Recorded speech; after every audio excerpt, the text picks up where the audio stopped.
Good morning to everyone. It is 9:03, so it's time to get our 9 o'clock meeting started. And we will start it this morning with prayer. I asked Ron Miller to come forward. Ron is a pastor at the Trinity Fellowship. If you would, stand if you are able, and we will have Brother Miller lead us in prayer.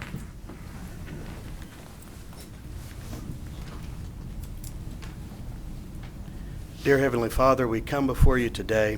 First of all, thank you for all the men and women who have gathered to serve our community and to serve you. Dear God, we thank you that according to your word in James chapter 1, verse 5, that if anyone lack wisdom, that they could call on you and that you would give it liberally. And so, Father, we ask today that there would be wisdom for the council. We ask that your hand would be upon this assembly and this meeting, and we ask that in every way your will would be done. We thank you for that, Lord. We thank you for this city. We thank you for this state. We thank you for this nation. We thank you in Jesus' name. Amen. Amen. Thank you. And now to help me with the pledge, if you would come forward, Miss Megan Thompson. Megan is a 7-year-old and a second grader at Fort Concho and the daughter of Stephen Thompson in Information Technology, the city of San Angelo. And Mr. Ricky Jones, would you come forward, please, sir? Ricky is a 5-year-old in kindergarten at Austin Elementary and the son of Angelica Pena, Civic Events, the city of San Angelo. And if y'all would please come right around here and we will say the pledge.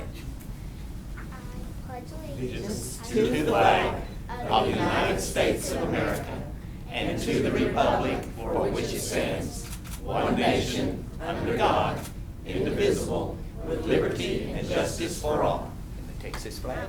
I pledge allegiance. I honor the Texas flag. I pledge allegiance to thee, Texas, one state, under God, one and indivisible. Thank you.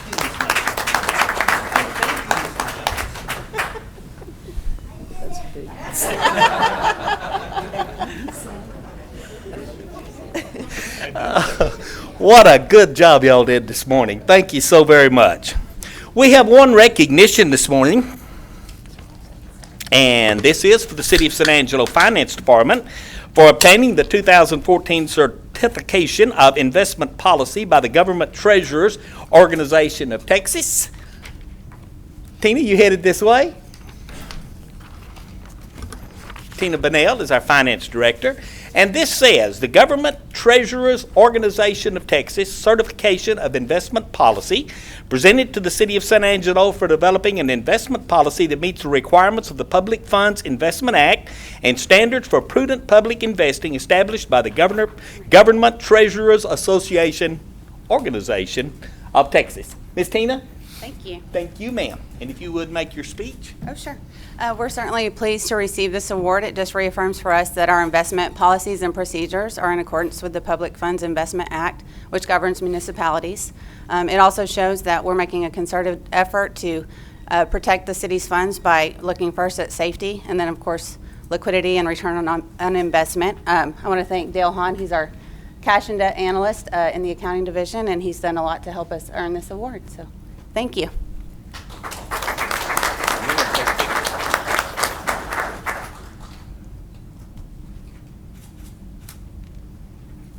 Thank you very much. Thank you.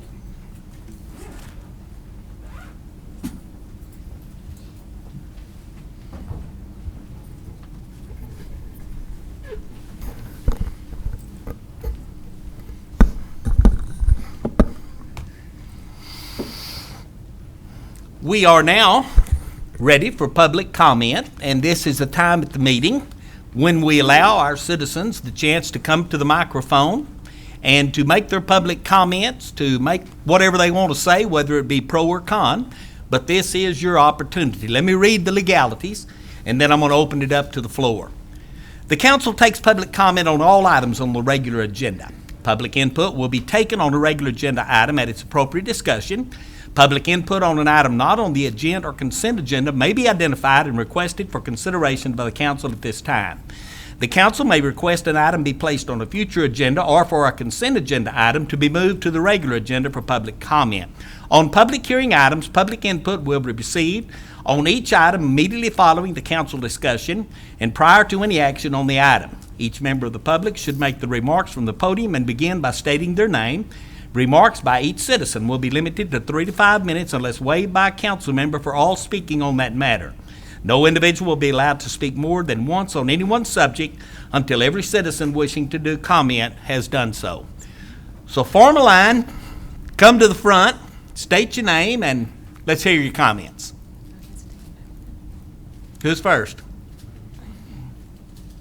We do have some Boy Scouts in the back. Would you like to come forward and explain, identify your guys and tell why you're here?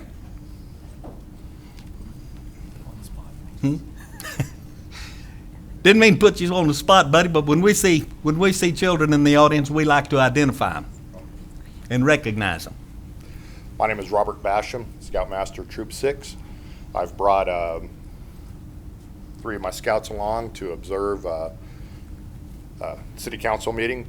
They're working on their citizenship in the community merit badge and trying to let them see how our community works, how government amongst the people works. So this is Joe Morris, Nathan Morris, and Michael Hoagland.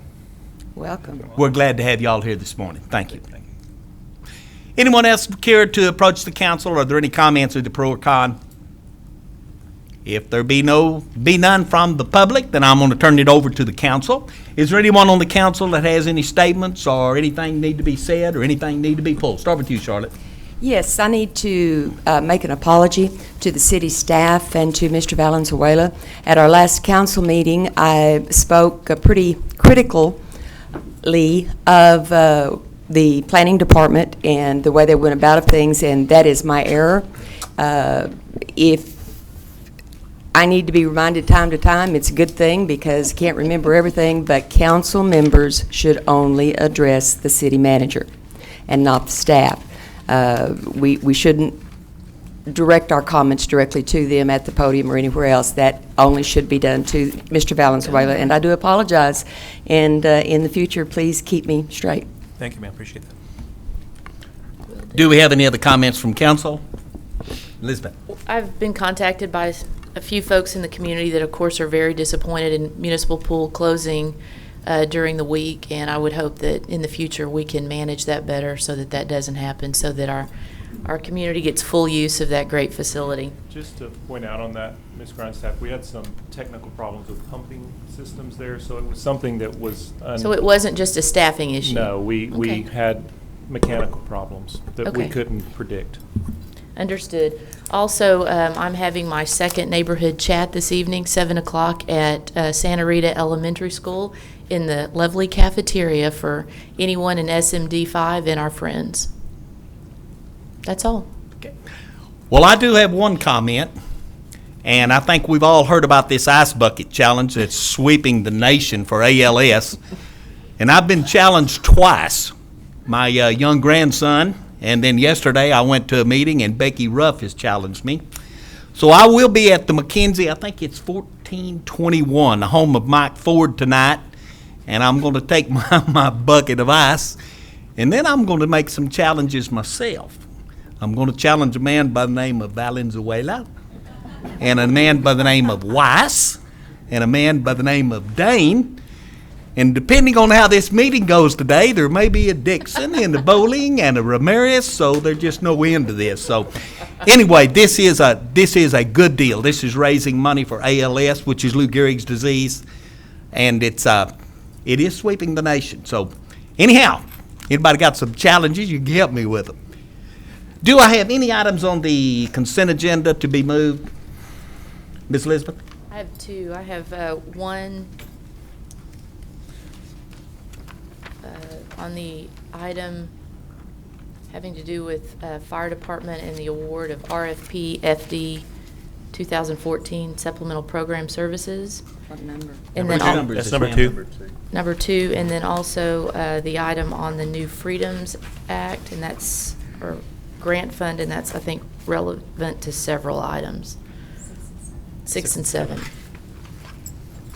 Okay, so you're pulling from the consent to the regular agenda, items number 2, items number 6, and item number 7. Yes, and I don't need a full presentation, I just have questions. Okay, very well. Is there anyone else at council that wants to pull anything? Yes, ma'am. I also was going to pull item number 2, but I want to pull item 4, 9, and 10. Oh, and 13. 4, 9, 10, and 13. I thought we were going to have a short meeting today. Anyone else care to pull anything? What are we looking like on the left wing down here? Y'all all right? Don, you all right? I don't think there's anything anything else. left? No, there's Oh, nothing is left. there? Okay, I then will ask for someone to move that we accept the consent agenda items. This will be item number 1, item number 3, item number 5, item number 8, item number 11, and item number 12. Anyone so move? So moved. Don, I'll take yours. Marty, I'll take your second. Is there any other comment on these items?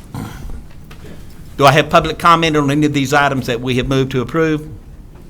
If not, I'll call for the vote. All in favor, please say aye. Aye. Any opposed, nay. Put a 7-0 on it. Let's now start with yours, Ms. Grindstaff. Let's start with number 2. This is consideration of awarding RFP FD 214 for supplemental program services to McKesson, Alpharetta, Georgia, authorizing staff to negotiate a contract in substantially the attached form and authorizing the city manager to execute said contract. Brother Ferris, are you ready? Yes, sir. Scott Ferris, What's your Angelo Fire question, Department. Elizabeth? I understand the program, but in the summary, the last piece of the summary says these funds shouldn't be used as a revenue stream as they aren't permanent. They should be used to help replace capital items such as SCBA's, ambulance, equipment, or vehicles.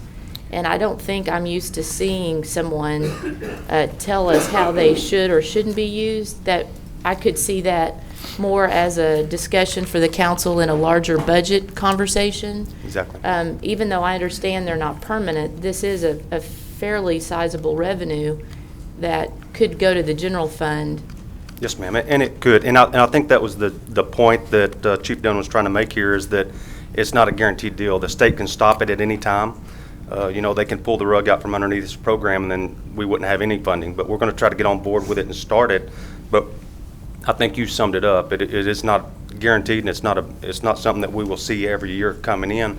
Hopefully we will. It's a 3-year block when they vote in this program.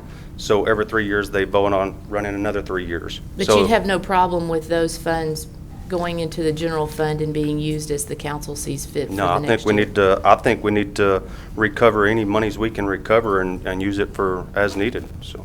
Yeah, and I think it was just stated badly Yes. in there, but that was his intent, is that Yeah. don't count on these every year. They may or may not pay. Yeah, yes, ma'am, that is true. So Mayor, oh, I'm sorry.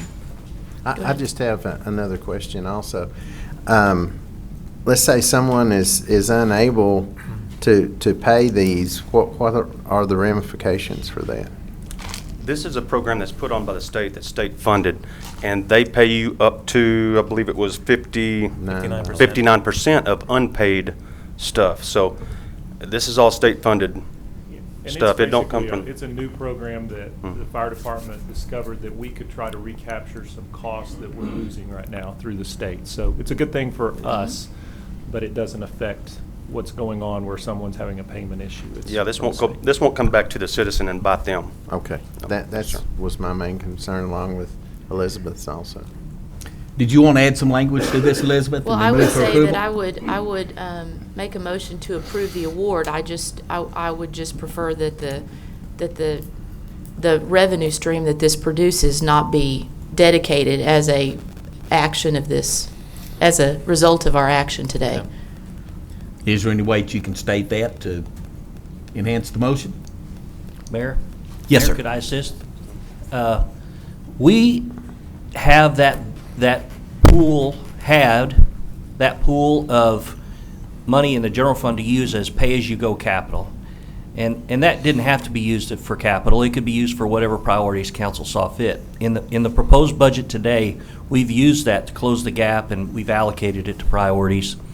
Perhaps we could, to the extent that this money is not in the budget, when we amend the budget and put the money in the budget, put it in a similar kind of pool that would come back for council consideration later on. And so, That's good. Right, That ought so to- the motion would be just to approve the award as written, but I'm not concurring with the summary where it says how it needs to be reallocated. Well, and I also don't think that it's prudent on us to have the fire department think that they're just automatically going to get those funds. We could perhaps put it in a separate account or something like that and track it like we do that, those like Nasworthy funds that we have that we bring back to council each time we go to use it. Right, If like you that do would any be- other income. Right. Yeah. But if you wanted to track that amount separately, I'm just saying we could. I really think Okay. it should just go into the general fund. I think Brian's whole intention here was just to say, don't count on it for ongoing coming in. It wasn't to tell you where to put it or anything like that. So I would recommend it just goes into the general fund as normal, and you decide how it's used. As long as you do that, I would make the motion to We will. And I'll Just- second. make the award. Second, maybe not. Do have a motion, I do have a second. Do I have further comment? Public comment? Call for the vote. All in favor, please say aye. Aye. Opposed, nay. Item number 4 is consideration of declaring 0.160 acres out of and part of the Peter Duffy Survey 171, abstract number 133, and the J. Fuchs Survey number 172, abstract 204, located in southwest San Angelo, Tom Green County, surplus for the purpose of disposing of surplus property for the appraised value and authorizing the city manager to execute all documents necessary to convey the surface estate only in the surplus property by special warranty deed to the adjacent property owner, reserving under the City of San Angelo all mineral interest, surface, and groundwater rights, and to execute an amendment to that certain recreational and agricultural lease agreement between the city and Lisa Duncan Dibbits to conform the leased premises and the lease with the authorized conveyance. Charlotte, was this yours?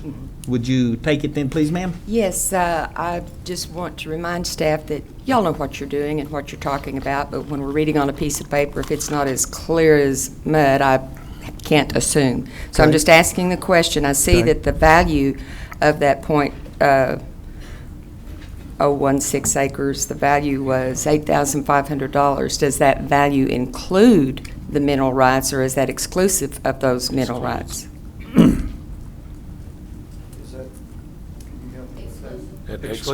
Exclusive, and then my next question is, am I to assume that we are receiving that money for the conveyance of this land? We are. Correct. Motion to approve as presented. Second. Do I have a motion? I do have a second. Charlotte and Rodney. Do I have further comment from council? I have Yes, a ma'am. question. Ms. Priest, are there other sites similar to this that are encroaching that need to be dealt with in a similar fashion, just as a matter of housekeeping? We are working on those properties as they're identified. This was one property that was actually identified by a survey. The property owner brought it to our attention and requested to make it right. It was declared surplus by Water Utilities Division, so we just moved forward from there. Thank you. Further comment? Do I have public comment on this item? Then I'll call for the vote. All in favor, please say aye. Aye. Opposed, nay. Put a 7-0 on that one. Number 6 is consideration of adopting a resolution approving a cash match of $68,777 as required for Federal New Freedom Fiscal Year 2012 project grant agreement awarded in the sum of $275,108 and accepted by City Council resolution on October 4th of 2011 for transit pedestrian access improvements in the tax increment refinancing zone, that would be tiers, on North Chadbourne Street. Mr. Bednarz? I'm here to answer questions. I've got a presentation, but just Well, answer if I questions. look, this project is probably one that was started when I still worked for the city, and that's been a few years back. I've had some comments, or heard some comments in the community, and perhaps the best way or the best use of your time and hours is to maybe ask Mayor, Mr. Cornell, to come up and kind of give us kind of an overview of his concern about the project. I've heard it spoken from a few other people. Chris, do you mind? Did you need Carl to give us an think overview of if- the city, or If, whatever your preference is. does anyone want to hear about this again? I mean, I'm aware of it, but does anyone on the council need to hear from the city perspective about this project, which has been ongoing since 2011? I would If not, then I'll ask for Mr. Cornell to come up.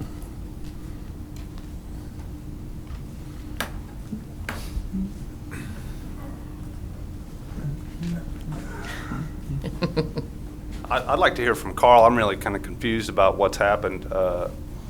This project was let through a solicitation put out by the CVTD in conjunction with the City of San Angelo. Reese Albert was the sole offer on that contract. Thursday, July 31st, we got a call, said, hey, we all take 6 blocks? We said, yeah, we would take that. Then it fell apart. So I don't understand how we got to where we are. And so that's kind of the clarification I'm looking for. And what are you going to do going forward? Because I understand this grant has a timeline of May 2015, and time is short. So. Like I said, this is a long grant process that's been going on since 2011, I think. It's 2 grants, Phase 1 and Phase 2. One is through the City of San Angelo. Phase 2. Phase 3 is through Concho Valley Transit District. We're combining those because they're on the same corridor on North Chadbourn to try to get an economy of scale, because the grants are not very big. They're together like $600,000 for a long stretch of road. It was from 7th to 18th originally. When we looked at that, we couldn't really do a good job for that length, so we shrunk the project down to 14th. And you know, some of my staff problems I've had with not having enough staff. So we worked with the CVTD to put out a design build project. And in that proposal, the contractor would have a engineer do the design, and they would do the project, build it in one contract. We let that out. Reese Albert, partnering with KSA Engineers, was the only submittal we had. We looked at the prices.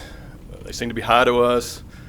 We went through some negotiations. Maybe we shrunk the project down some more, trying to move forward with the project. And all through this, TxDOT is the manager of the grant. It's a federal grant, but it comes through TxDOT.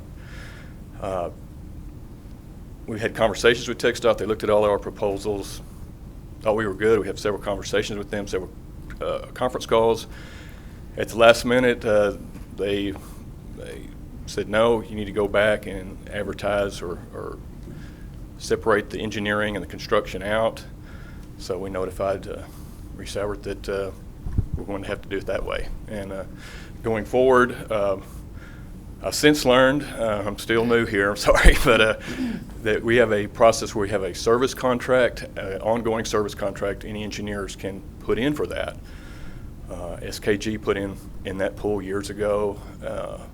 We're working with them. In fact, we have some documents through legal and got that signed yesterday, and we're bringing it to Daniel to move forward with them doing the design, have a design complete by October 15th, I believe.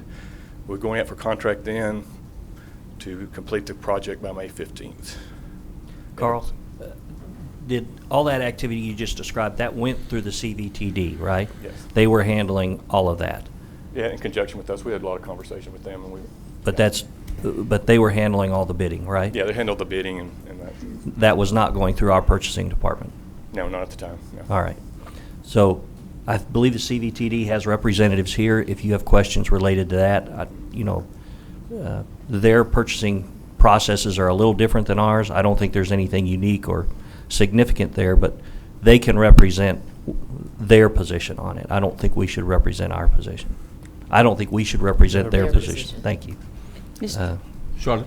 Mr. Valenzuela, is this the one that I brought to your attention about the grants? I believe it is. It is, yes, ma'am. Ms. Grindstaff, and I want to thank the CVTD board and group. This was brought to that board's attention, which I serve on that board, that they were about to lose the grants because of a technicality, a small fall through the cracks. We, at the city, had lost numerous valuable employees, and it fell through the cracks, and we literally got Mr. Carl to bring it back up and get it going so we didn't lose the grant. There was just a drop, and I appreciate the CVTB for bringing it to our attention that we really needed to move on this.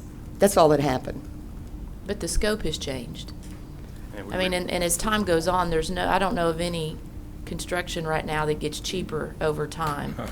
I can be wrong, but it seems that the more excuses we make, the more expensive our projects get. That was one of my concerns when I looked at the date.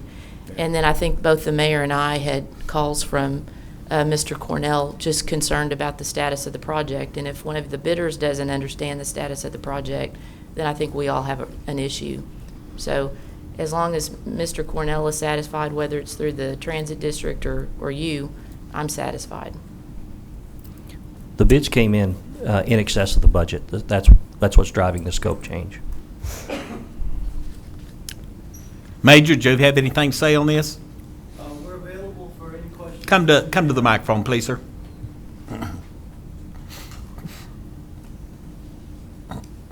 Yes, sir. I brought Jude with me. He's our procurement director, and he was very heavily involved in this. Can you give us your name, your full name for the record? Major Hoffines. I'm the operations I'm sorry, manager. Major. I apologize. I didn't think. I And knew you? better.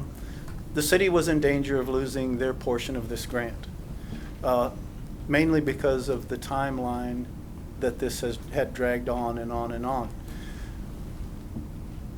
The TxDOT agreed to give the city another year extension to match the deadline on our grant if the city would use our procurement procedures, because they matched what TxDOT and the FTA were looking for. And so at that time, we entered into a partnership with the city to work with them to get their grant extended to May of 2015, so that we could go forward with this project and at least make an attempt at it. So we decided this would be a good opportunity, since we were going to go under one procurement system, to combine the funding into one project and see how far we could take it. We had figured through market research that we could hopefully get as far as 14th Street. We knew we were not going to be able to get to 18th Street because, again, prices increased since this grant was led. That's a long time, and with the industry that's moving into our community, prices have gone up. So we thought, well, we can get this far. So at that time, we put out the request for bids. They came back way above budget. And so at that point, we had several decisions to make. And unfortunately, it's not going to take us even near as much as we had hoped that it would. But at this time, this is where we are, and we've got to get over it. But the big thing is, we need to get at least the design portion done so that we can get reimbursed for those funds and have this design in place should more New Freedom grant money or other capital improvement money become available here in the near future, so that we can then go on and complete this project. So you're saying we're not going to be able to do the project? I'm not saying that we can't do it. I'm saying right now we at least need to get that design done. That is the big thing right now. There's no design work? There's no design work? We've got. I'm taking allergy medicine. I apologize. Oh, that's Just okay. making sure I understand. We got an original plat design, basically, through city engineering, of what we basically wanted and what the Tiers Board and everybody else was looking for. However, it has not gone through SK Engineering to come up with a design for the project. So how do you bid on something that there's no design for? It was bid as a sorry. design build. It was a design-build project, so that the city engineers came up with the basic format of what we were looking for.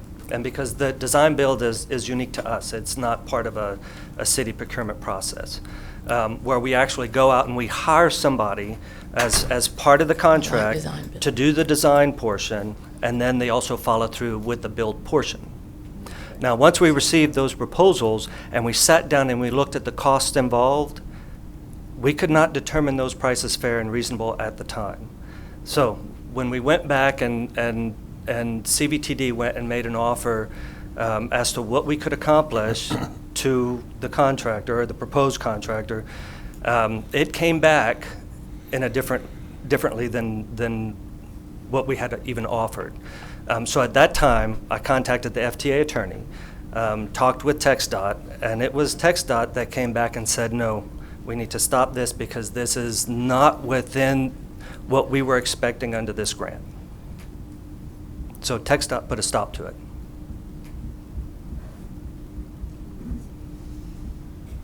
Can Mr. Cornell come to the microphone? Mr. Cornell, would you come to the microphone? Jude, how are you doing good yourself? You want to interpret? Yeah, I can interpret a little bit. I think, our pricing was received by the CVTD. It was outside of their budget. I'm sure their estimate is 3 or 4 years old. We negotiated with them to reduce the scope of the project, not necessarily the price of the individual blocks. You were just going to get fewer blocks than originally anticipated. We returned those documents with that pricing to the CVTD, and they then the wheels came off at that point. I think the staff was just unable to get their head around what this work cost. I mean, this is, as you well know, in Abilene, they spent millions on sidewalks downtown. So it's disruptive, it's slow production, it's painful, and it's expensive. And there's just no two ways about it. Even when paired with the total street reconstruct, this handicap work is expensive work, and it's slow. And your bid was design build? Yes, sir. Yeah. So that was included in it? So we had engaged an engineering firm. If they'd let it to contract, we'd be under construction right now. We had a 4-week period for design. We were ready to go to work and be complete well in advance of the May 15th date. So it's unfortunate because it seems a long shot that it could be complete by the time the grant expires at this point. Because as you all well know, any kind of acceleration costs more money. You want it faster, it's going to be more expensive in anything, in any kind of procurement, whether that's buses or sidewalks. So I don't know. It's unfortunate that the city can't get on these things and get them out the door timely so that they can get something that is in line with what they think they're anticipating that they're going to get for the money that they have at the time.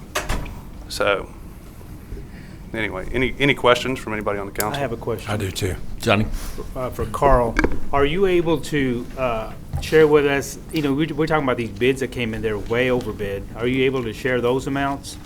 And 2, I remember, call it a schematic or call it a design, I remember seeing something. So there is a footprint of an idea of what we're looking for. So Okay. I don't know where we're going with that, on that end of it. But Okay. as far as pricing, I answer your second question first. We call it a schematic, and it is basically a link to the project, shows which side, which on this case is both sides of the road, kind of the intersections where you'd have the ADA ramps and that type of thing. Really very generic in one way, but it tells you this is where we're working. And that's what was given to the consultants as part of this design build project, along with some standards. This is what the standard of these ramps, and they know the ADA requirements they have to meet. That's how they would put the design together. As far as the pricing, I didn't bring that with me, but Well, Carl, that would be something for the purchasing guy to answer Okay. anyway. Sure. To summarize what was received. All right, when it comes to the actual pricing that was provided to us, I cannot discuss that in an open forum unless Reese Albert would give us permission and consent to discuss their I pricing. understand that, yes, okay. Rodney? How far are we saying that it will go now?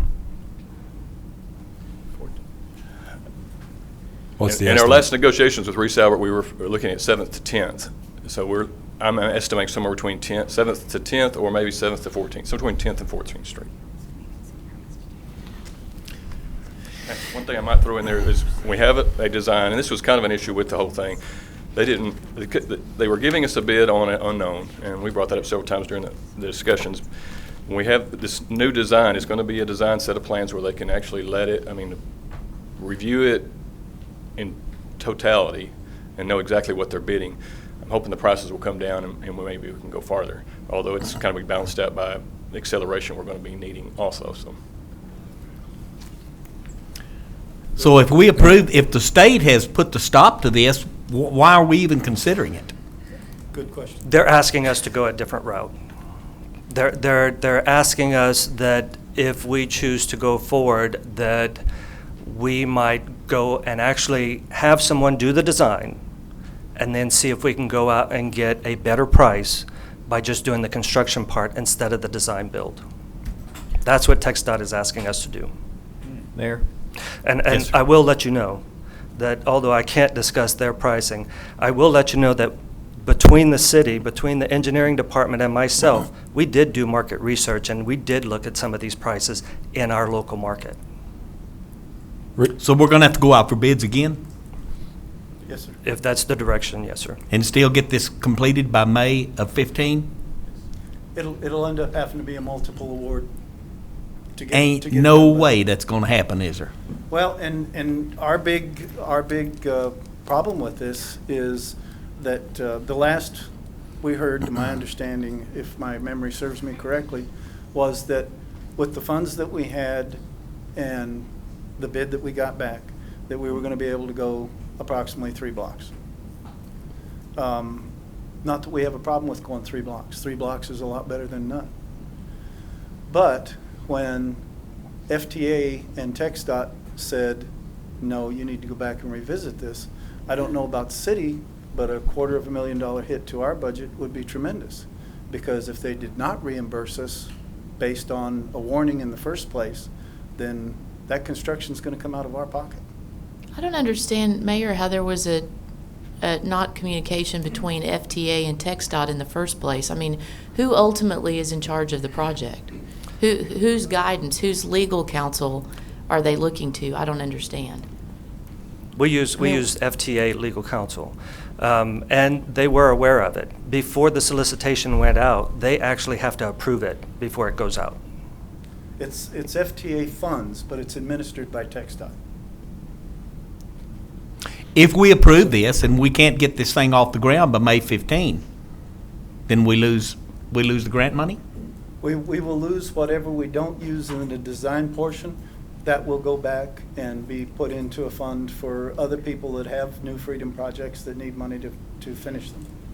But you would recoup your expenses? We would recoup our expenses as far as the design. Well, But the public gets nothing for that. The public gets no sidewalk. I mean, that's the disappointment here, is that we've been talking about this project for 3 years. We agree. And there's nothing on the ground. And right now, it it's- looks like we're in jeopardy of not having anything on the ground. It's very problematic, but I think that this project was possibly somewhat flawed in the beginning with what they went out for public comment and said, this is what we can do with the funds we're going to be getting. And I think the downtown portion of that project is a prime example. Instead of ending up with nice new sidewalks, we ended up doing a patch job, and the city did a great job of doing what they did with the money that they had available. But with what was left to go out and tell the public, we're going to be able to go all the way to 18th Street and hook up with what's been done on 19th Street, that was a little unrealistic right from the beginning, and prices have certainly gone up since then. I mean, Reese Albert is correct about that. Mayor? Rodney, you were first to bleed. let me just put it this way. If we don't agree to match these funds and we just let it go and then we start over again, when you say that we possibly could get more funds or another grant or something like that, to me that sounds better than giving these funds and hoping that we're just going to get a partial, just the plans on this. I don't think the construction's going to happen. It doesn't sound like it can happen. And by us having to rush, I'd almost rather start later and not have to rush and get more for our dollar. At least, I don't disagree with you. At least if we have the project design completed, we have the engineering drawings, if we can go out for a capital grant, we will have this as match for that grant. One thing we could do. In the microphone. If we have the plans, we can let it to the contract. We don't have to award the contract. We could let the plan, see, and come back to y'all in November probably. Right. If there's a bid. Fleming, this is not my project, but I would strongly recommend that if we intend to do this project at some time, now or later, that we proceed with getting these plans done, because that can only help us. If we end up having time and can implement part of it, that's great. But sooner or later, if we're going to do this project, we need to move forward with the plan so that when we bid it, we can bid it well. The people who are bidding on it know what they're bidding on, exactly what they're getting into. And in Chris's defense, they didn't. They had to Right. put a lot of, so that we may think they're high, but they had a lot of risk involved, and we understand that. But at a minimum, we need to move forward with getting the plans done. Well, I'm sorry, go ahead. What I'm saying is, okay, so we do the plans, but I would rather not start the project now and have to pay that extra for Chris and them. And I think that since they were the only company that bid, they probably came in where it needed to be. They know this area better than anybody does anyways, and somebody coming from the outside probably would have bid much higher than they did. So I think it would be better, can we say this where we'll match the funds and we'll just do the plans, but not do the rush? You understand what I'm saying? I'm seeing it more like, if we have to do the rush, so we keep pushing it back, so it goes from 7 blocks to 3 blocks, and now if we push it back another 3 months, it goes to 1 block or 2 blocks for the very same amount of money. Let's just do the plans and then just hope we get some more money in the future. That's an option. Johnny, do you have a comment? No, I just wanted to throw in that I'm in total agreement to moving forward with the plans. If it's done with this by the city staff, I don't care. Just get finalized, or get a even better rough draft on the plans. And then can you not put an RFP out for just the construction part of it only? And you would assume that even that would come in at a lower price. I don't know, but if you separated them, let's do the plans. Let's get that thing going. But again, the construction part of it, just put that out for bid and see how that comes back. That's our plan right now. Yeah. Do I? That's our plan right now, is to get the design done by middle of October, let it for construction, probably have a contractor selected in the middle of November, at the latest, 1st of November, maybe, and then come back to y'all with Well, it. having said that, I'm going to make a motion to approve this item as it is. I'd hate to lose the funding that's out there for us, and whatever we have to do to grab a hold of it, we need to do it. So- And it is possible that we might be able to complete it. But if we disapprove this, then we don't have a chance. But if we approve it, then we have an opportunity. And Reese Albert bid once, they may or may not bid again, but, Mayor, with a set of plans, though, they'll have less uncertainty and less Yeah. risk. and also, Chris, you know what it is now, so ought to be easier and cheaper. I do have a motion to approve this as presented and to take it as far as we Second. can. I do have a second from Charlotte. Do I have any further comment from council? Do I have public comment? The motion has been made that we accept this as it is. I'm sorry, come ahead, Sue. Is it 6 and 7? We just did 6. That's 6 and We can They're hit tied 7. together. Put them together. I'll hit 7, it ought to be pretty quick. Yes, ma'am. Sue Mims. Sue Mims, WTOS. We are, in WTOS, really strongly supportive of at least moving ahead with the efforts to complete the design. My question is the design going to be for the full length or just for Good question. reduced lease? Major, that's a good question for you, buddy. Yeah, that is a good question. Thank you very much. Yes, the design will be for the full length of the project as we originally planned. Okay. Whether we end up doing the entire amount or not is a whole nother story. But we'd like to get the engineering drawings for the entire thing, so whatever we end up doing by May that we can be reimbursed for, then we'll still have the engineering drawings to continue on with that on the next capital project. And it runs together as one project Yes, instead ma'am. of a piecemeal. It will look the same. Yes, ma'am. And Major, remind us, the full design is from 7th to 18th or 14th, or what is the full? The original design is from 7th to 18th 18th. to match up with what's already been done at 19th. Right. In fact, I believe all of you are aware that there's some of this investment by the Tiers Board to put in conduit in this project so that in the future they can match the lighting with that, which Yes. is Yeah. up there at 19th. Correct. Any other questions? Further comments? One I'm thing gonna- I'll throw out that I don't want to contradict No, go ahead. Major, but on the portion that you see out there around 19th Street is really the Cadillac version. Yeah. We're probably going to scale back to at least the Chevy version, but it will look nice. I can promise you that. But If I have no further comment, I'm going to call for the vote. The motion has been made that we accept it as presented. It has been seconded. All in favor, please say aye. Aye. Any opposed, nay? Put a 7-0 on it. And let's get number 7 quickly.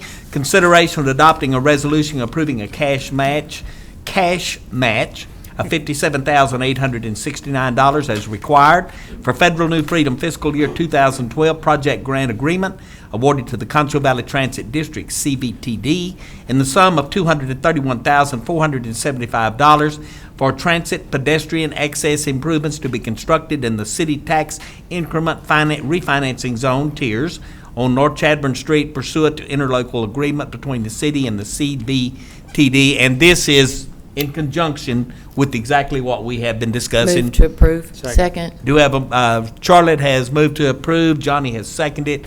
Further comment from council? Public comment? Call for the vote. All in favor, please say aye. Aye. Nay? Put a 7-0 on that one.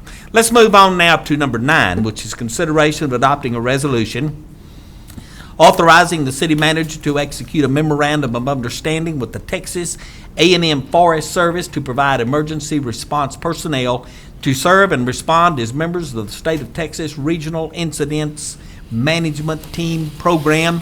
Did you ask for this, Charlotte? Yes, I did. Steve, you're ready, so she'll get this started, and then Mr. Mild, I'm just taking every opportunity that I can to take a punch at brush truck. Does the Forestry Service have a brush truck, fire truck that would be available in this program? Obviously, there's no expense involved, so they're not going to buy equipment, but explain to me. All of this is a request for the city to approve my membership on the Type 3 Incident Management Team. And basically what that does is it guarantees reimbursement to the city for any expenses that are incurred in the event that I'm called up to assist in a disaster. It has nothing to do with Okay, but I just wanted to know, with that membership and that conjunction working together, I am assuming the Forestry Service has a brush truck to fight range fires or stuff like that. Would that allow you to utilize any of that equipment with this agreement, your membership there? That was my question. No, You don't know? that's available completely outside of this. This is a totally separate Okay. issue. Has nothing Thank to you. do with that. Move to approve. Thank you. Second. motion to approve by Charlotte. I'll take Don's second. Further comment from council? Do I have public comment on this? Call for the vote. All in favor, please say aye. Aye. Opposed, nay. Put a 7-0 on it. Thank you, Steve. Thank you.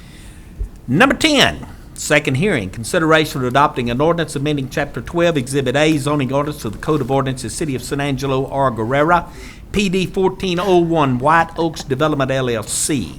An ordinance amending Chapter 12, Exhibit A of the Code of Ordinances, City of San Angelo, Texas, which said Exhibit A of Chapter 12 adopts zoning regulations, use districts, and a zoning map in accordance with a comprehensive plan by changing the zoning and classification of the following properties, to wit, an unaddressed 8.9-acre tract located at the northwest corner of Southwest Boulevard and Mills Pass Drive, more specifically being approximately 4.9 acres out of the Community of Faith subdivision, Section 1, Block 1, Lots 1 and 2, and being approximately 4 acres out of the Community of Faith subdivision, Section 2, Block 1, Lot 3, in Southwest San Angelo, changing the zoning classification from single-family residence RS1 and Ranch Estate R&E zoning district to a planned development PD district, providing for severability and providing a penalty. This is the second hearing of this. You pulled this, Ms. Farmer? Yes. I pulled it to be allowed, since the council meeting was not on Tuesday like it normally is, and the opponents, the folks that are against this, sent me some letters and asked me if I would read their letters, at least to the council, before it went to the second reading, and that's what I'm going to do, if I may. I have, dear Ms. Farmer, first I want to thank you for your vote against the development on Southland Boulevard. This situation shows the big problem of single-member districts. I also realize there are many problems when there are not single-member districts. There is one council member that would vote for any real estate development because that is his business, real estate. There's another member that knows there will never be this type of development in their district because there's no open land. The 5 members that voted for the permit to go forward did not do so because it was good for the city of San Angelo. They did so because it was not in their district, and they do not care about the citizens in this area. If I understand what quad means, there will be 4 families to each unit, which would equal at least 8 people to each unit. 8 times 80 units means there could be over 600 people living in this development with vehicles. There is the possibility of over 300 autos on Southland. Additional. There was the statement made by the traffic problem was emotional and not a real problem. Yes, it is emotional when safety becomes a problem. The problem becomes emotional. The city staff, there would be no additional traffic on Southland, did not know what they were talking about, nor did not care. They have never tried to walk on Southland. I have. During this time, parents are dropping off and picking up their children. Cars are backed up down Southland. I no longer walk there because too often I was forced to jump into some yards from fast-moving traffic and being hit.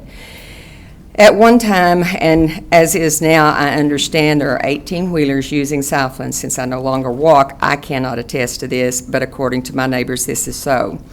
I don't think that anyone has looked at what could happen to increase traffic on this street.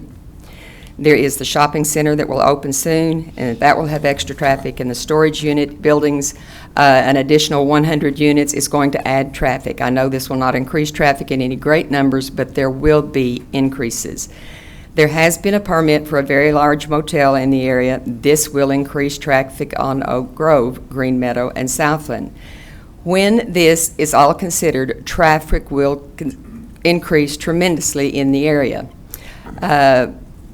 Southland is not pledged to be made wider. The expense would be too great for the city, and they can't afford it. The contract with Republic is a big problem. Wait until more businesses receive, and I'm going to leave that portion out. It doesn't pertain to this item.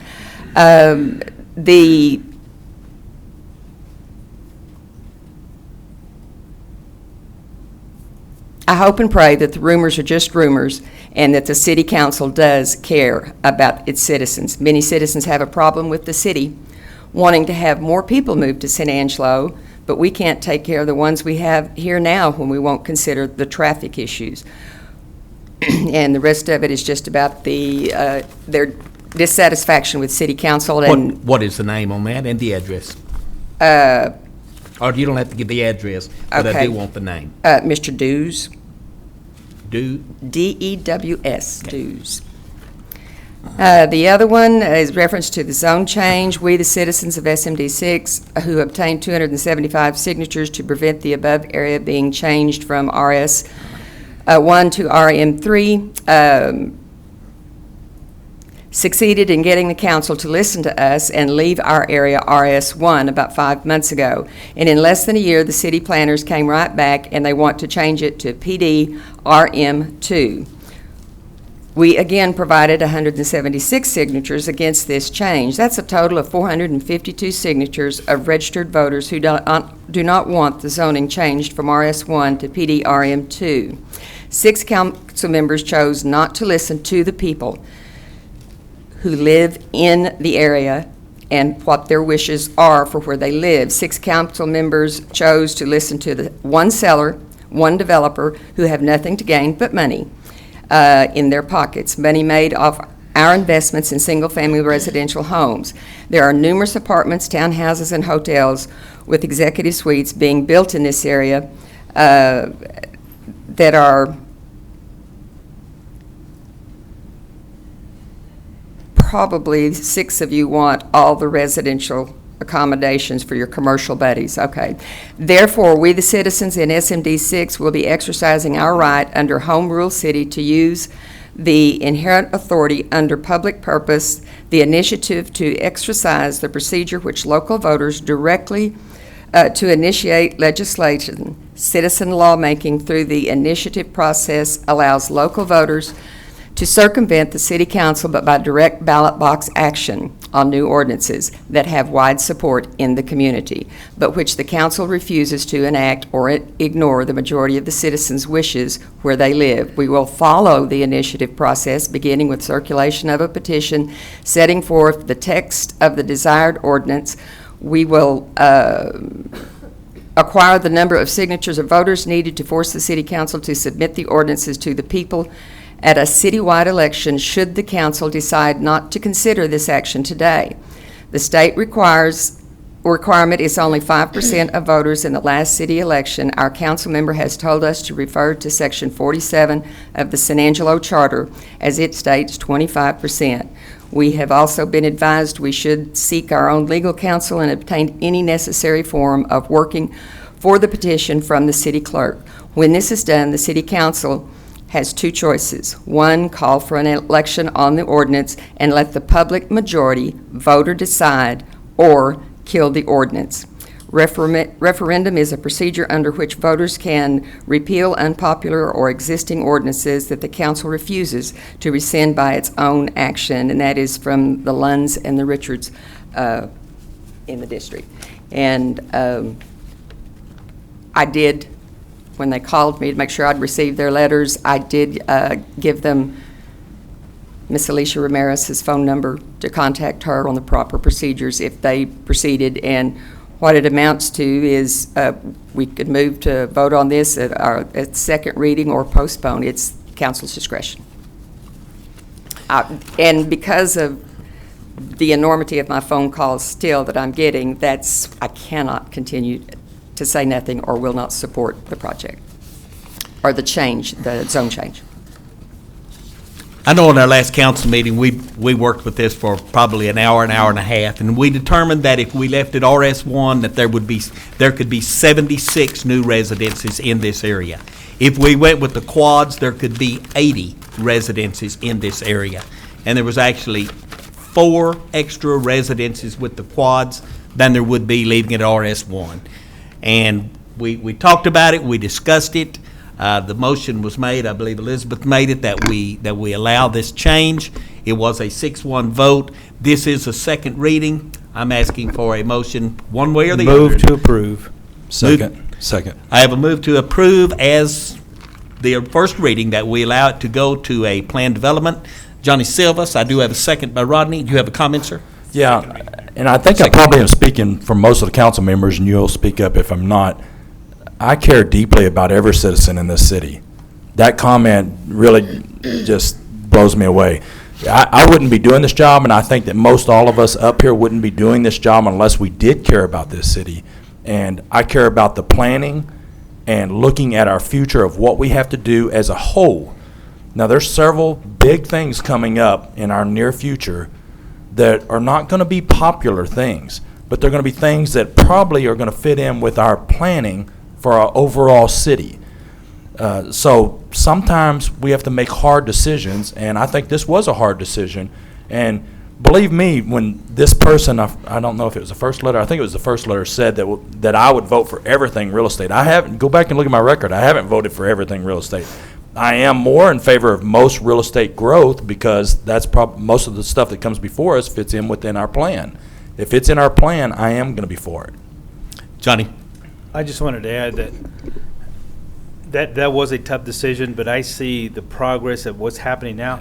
I would ask the folks with the White Oak Development to look at this property right down the road. You know, I would welcome something like that in this area because it revitalizes what, you know, that property down the road has been for sale for 100 years, seems like. The sign has fallen down. But, you know, I would welcome something like that in my area. We desperately need something like it. But again, I think the difference between these two, you know, whether we go RS1 or whatever we did, I mean, it was just a very small little difference. And that's what made up my mind. I said, well, 4 units. For against. And I said, you know, for the betterment of the whole thing, I just, you know, I'm okay with it. Again, I wish some investor out there would come and look at properties on this side of town that we so desperately need developed. Thank you. Any other comments from council? Do I have comments from the floor? Public comment, this is your opportunity. If not, I'm going to call for the vote. All in favor of allowing to go from RS1 and R&E to a planned development, please say aye. Aye. Any opposed, nay? Nay. Put a 6-1 on that one. Second reading is passed. Number 13 is the second hearing, consideration for adopting an ordinance amending Chapter 12, Exhibit A, zoning ordinance of the Code of Ordinances, City of San Angelo, Argarera, Z, 1418 William Countess, An ordinance amending Chapter 12, Exhibit A of the Code of Ordinances, City of San Angelo, Texas, which said Exhibit A of Chapter 12 adopts zoning regulations, use districts, and a zoning map in accordance with a comprehensive plan by changing the zoning and classification of the following properties, to wit, 1940 St. Anne Street, located approximately 1,700 feet east of the intersection of South Bell Street and St. Anne Street, more specifically occupying 4.75 acres of the G. Schubert Survey 0326, Abstract 1854, in East San Angelo, changing the zoning classification from general commercial, heavy commercial CGCH to a manufactured housing park MHP district, providing for severability and providing a penalty. And if this is again the second reading, and if I remember correctly, this was more of a housekeeping unit than anything else, just to get the classifications correct. Yes. Do I remember correctly? If not, I expect you to correct me. Yes, sir, you are correct. Rebecca Guerra, Planning and Development Services Department, for the record. Don, this is yours. You want to take it, buddy? It's exactly like you said. The city has been working with the new owner of this property for months, ever since I've been on the council, and this is what we came down to help him out, and it's in a good area. Shaw, did you pull this? Do you have comments? I just wanted to reiterate the millions of dollars that were spent there to develop the ballpark, recreational center, and I just object to changing the zoning there. I truly do. Further comments from Council. Rodney? When they purchased this property, they were under the understanding of the way it was worded, and it was a matter of how this was worded to begin with. And as far as the ballparks, that park was there 50 years maybe before the ballparks were ever there. So I don't think that's something that could even be brought up on this. Further comment from council? Do I have public comment? Call for the vote. The vote is, it's a second hearing, that we allow this to go from CGCH, heavy manufacturing, to MHP, manufacturing housing park. All in favor, please say aye. Aye. Any opposed, nay? Nay. Put a 6-1 on that one. And it's time to take a break. It is 10:05. It is 10:23 and time to call this meeting back to order. We will be dealing first with number 14, which is the first public hearing and consideration of introducing an ordinance amending the 2013-214 budget for new projects, incomplete projects, capital projects, an ordinance of the City of San Angelo amending the budget for the fiscal year beginning October 1, 2013 and ending September the 30th, 2014 for new projects, incomplete projects, and capital projects. Budget Manager Morgan Chegwidden, you are on, ma'am. Good morning. We're amending the current year, fiscal year 14 budget. This will be our last one before you as we're housekeeping these final items to finish out the fiscal year. And if you like, I can go through these one by one. You have 6 items here before you, and I'll hit them briefly, and y'all certainly grab me if you have any questions. The first item there is the Operations Department water utility expense. We've talked about this a couple times before the council, that there is a need in the Texas Bank Sports Complex, for example, and the Fairmount Cemetery for increased water utility. Before you is, and the funding source for that is going to be surplus sales tax revenue. And so it's listed as an expense of $331,338. That really is $165,000 as a transfer out from the general fund, and $165,000 moved into each of the funds mentioned for the water utility expense. So that will give the Texas Bank Sports Complex $113,000 and change for water utility, which will help them finish out the year at a positive in that amount, and Fairmount Cemetery at $52,005 for the year to fund their water for the remaining fiscal year 14. Anybody have problems with that? Is that an increase in their budget from the previous year, the cemetery water? It is. It is an increase. This proposed item is consistent with council's direction not to let things die. And so we've captured this year's a portion of this year's excess sales tax to get these departments through the year. Recall that in discussions about next year's budget, you've stepped that money up. So this is money to get these operations through the year. Thank you. The next item is solid waste personnel and capital items. There will be about $5 million in revenue in fiscal year 14 as a one-time influx of funds.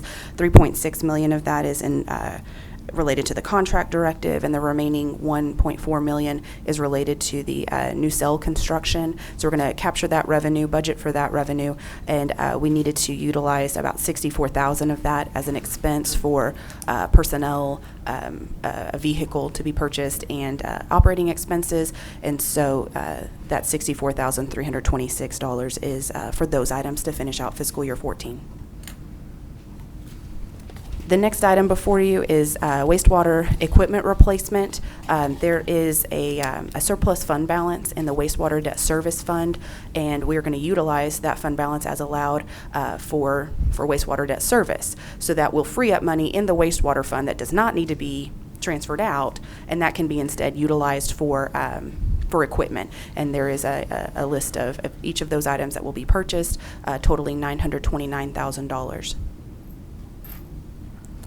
The next item before you is police wrecked vehicles. We had insurance proceeds come in late in the year of $18,750 to fund the replacement of a police vehicle that was wrecked, and so we're going to increase that revenue and increase that expense, capture that unforeseen revenue, and utilize that to replace the vehicle. Morgan? Oh, Yes, ma'am. Excuse me, Mayor, can I ask her a question? Yes, ma'am. Okay, say that again, on the wrecked vehicle? That our self-insurance fund for liability for property paid out an amount for the value of a wrecked police vehicle, and it was $18,750. And we consider that revenue? Yes, insurance proceeds. Have we always done that? Yes. Recall that we have the city's financial system broken up into different funds, and so our insurance, that self-insurance fund, is its own sub-entity, and so we treat it like an insurance company, and it's an expense to them, but it is income to our equipment replacement fund, which is a separate sub-entity.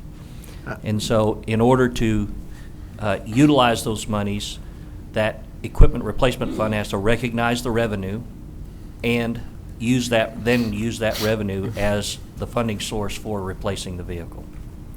Because it seems to me that once we approve a certain amount of vehicles to be used throughout the year, that as long as they're going back with the same number and there's no You're right, financial but impact. ultimately, that is absolutely right, but ultimately a check has to be cut.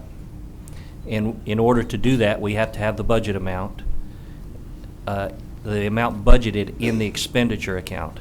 And in order to have the amount available in expenditure account, we have to identify the funding source. And so our separate sub-entity self-insurance fund pays its customer, the equipment replacement fund. Now the equipment replacement fund needs to write a check to replace the vehicle.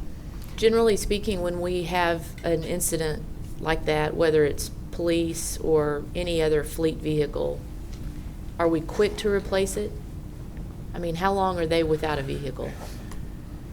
We are as quick as can be. I mean, what does that mean? Like a timeline Yeah. from when it's wrecked to when it's Uh-huh. replaced? I'm sorry, I would have to. I mean, what's quick? What's your quick?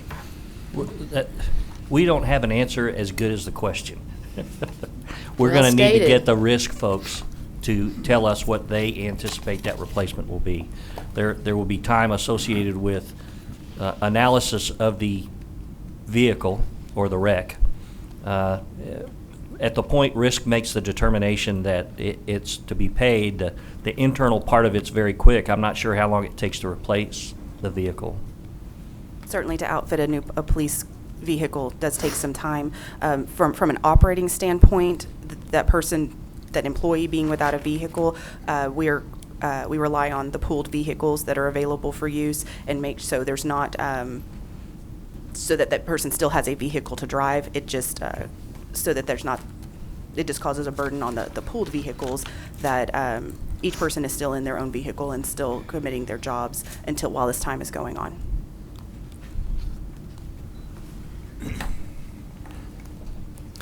The next item is sale of old fire stations.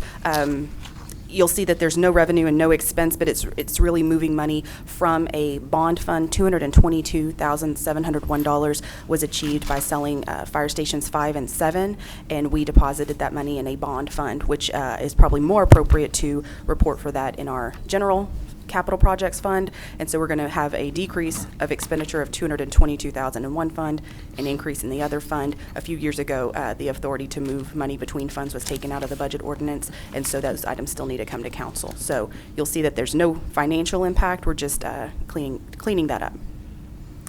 And the last item before you is to utilize, we have a bond fund that was issued in 2007 that's eligible to be used for streets maintenance. However, the money that's available in there, it's at end of life. The fund is at end of life, so there's not much money left in there.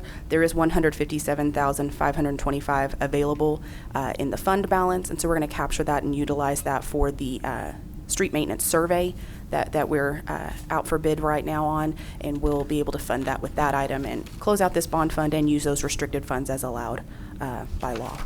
So what's before you today is a budget amendment, expenses totaling $571,939. Do I have council questions, further questions? If not, I'll ask for someone to move to accept or deny. Well, I'll move to accept, but I have a question that goes along with that. I want to go back and beat that vehicle one more time. Yes, sir. When it's replaced, is it replaced with the same vehicle that it was bought? That it was wrecked, I mean? I'm sorry. Do you mean we are buying a comparable vehicle Yes. to what it was before? Yes, sir. Are we buying a sedan? If a sedan's wrecked, are we buying a sedan or are we buying a Tahoe? We're replacing it as the current standards for what vehicle is allowed for the job. Okay. Shane, is that Thank you. correct? I just want to make sure that. Tahoe done. Depending on the vehicle and what it's serviced for. This year, we replaced the several wrecked vehicles we had. We did have one wrecked Tahoe, and we did have, I can't remember how many of the Chargers were wrecked. We did go back, I believe, this year with only three Tahoes. We did not replace the sedans with sedans. Okay. Thank you. Any other questions? Marty has moved to approve. Do I have a second? I just have one question. Yes, ma'am.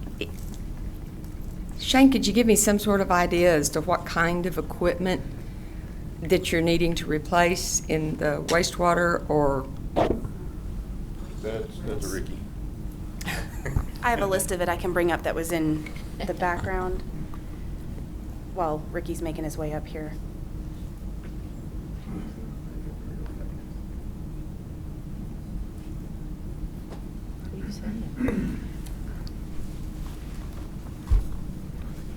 Charlotte, the two big items that we're talking about here is one is a sewer vacuum truck, 2009 model that we still have in the fleet that's getting some age on it, and it's $350,000. And a compost turner out at the wastewater plant. That unit is a 2003, so it's almost 12 years old now, and they cost $450,000. We just don't have those type of funds in the general operating capital replacement in the operating fund for the wastewater side. So that's the bulk of it. Then there's skid steers, some mowers, tractors, and some lease payments that's coming on the new lease vehicles. So that's the total of the $929,000, but $800,000 of it is two pieces of equipment.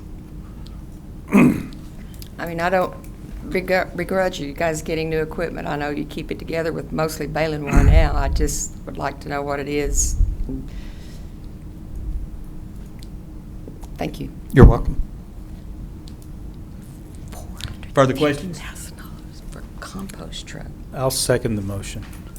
Do have a motion. I do have a second. Do I have any further comment from council before we move on to the vote?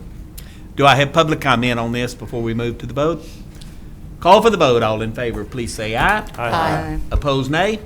Put a 7-0 on it. Number 15, discussion and consideration of matters related to the fiscal year 214-215 budget, including A, first public hearing of a proposed property tax levy for the city of San Angelo for the 214 tax year. Do we want to take these A, B, C? Yes, sir, Or please. A, B, C together, or one at a time? One at a time, please, sir. That is number A. Morgan? This is simply the first public hearing that we are proposing a property tax levy for the 2014 tax year. We had the record vote on August 5th, last meeting, to propose a property tax rate. At that time, we took a vote at 77.6 cents. So the vote that we adopt ultimately next month cannot exceed that. And the property tax levy ordinance will be introduced September 2nd. So this is simply a public hearing. Okay. Do I have comments from the public on this, since this is a public hearing? Move on to B. First public hearing, consideration of introducing an ordinance adopting the FY 214-215 budget, an ordinance of the City of San Angelo approving and adopting the budget for the fiscal year beginning October 1, 2014, ending September 30th, 2015, authorizing employee compensation schedules, providing for the general appropriation of funds, reserving under the City Council the authority to transfer appropriations budgeted, ratifying transfers of appropriations occurring in the 2013-2014 fiscal year, amending that budget ordinance accordingly, providing for a lapse of all unencumbered or unobligated funds for the prior fiscal year, and for carryover of all appropriations of encumbered, obligated, or restricted funds, reserving under the City Council the power only as permitted by law to amend or make changes in the budget for municipal purposes, providing authority for the city manager or his designee to make certain adjustments from time to time in or between budgeted allocations, authorizing the city manager or his designee to apply for certain grants and execute any related documents, and providing for the filing of the budget. This budget will raise more total property taxes in last year's budget by $2,805,876, 9.75%. And of that amount, $471,890 is tax revenue to be raised from new property added to the tax roll this year. This also is public hearing. Yes, sir. And we have a short presentation. Certainly, we've spent a lot of time on this already this year, and so just a reminder that this does include some council priorities and goals as discussed at the work sessions, and other items, moving our street maintenance from a 12-year cycle to an 8-year cycle, progressing towards that 3 to 4 year plan to adjust salaries to market. The projected health insurance increase, of course, is in this budget, and the other necessary items that were submitted by directors and managers that were identified at that first work session as to be funded. There are, and so this is a reminder of where we ended on the general fund, for example. We did have a couple items that are not yet included in the budget. For example, the fee assessment. That's something budget staff is still working towards, and will come to y'all as final recommendations are made, including the code compliance proposed fee that will come, and increased revenue and expense related to that, and then the other items that were identified by directors and managers for increased funding. Those are the major items not yet included in the budget. We'll continue working on those, but the budget does speak to the major priorities as we've discussed them. I do have a very brief video to speak to the audience and the folks at home, since this is a public hearing and we want them to have that information on it, and it specifically relates to street maintenance. So if you'll entertain me on this, we will launch that.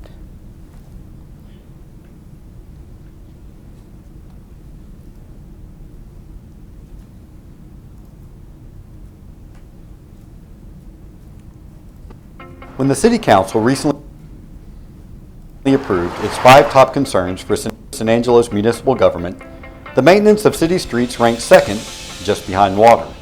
The 2014-2015 budget reflects the Council's sense of urgency to improve city-maintained roadways.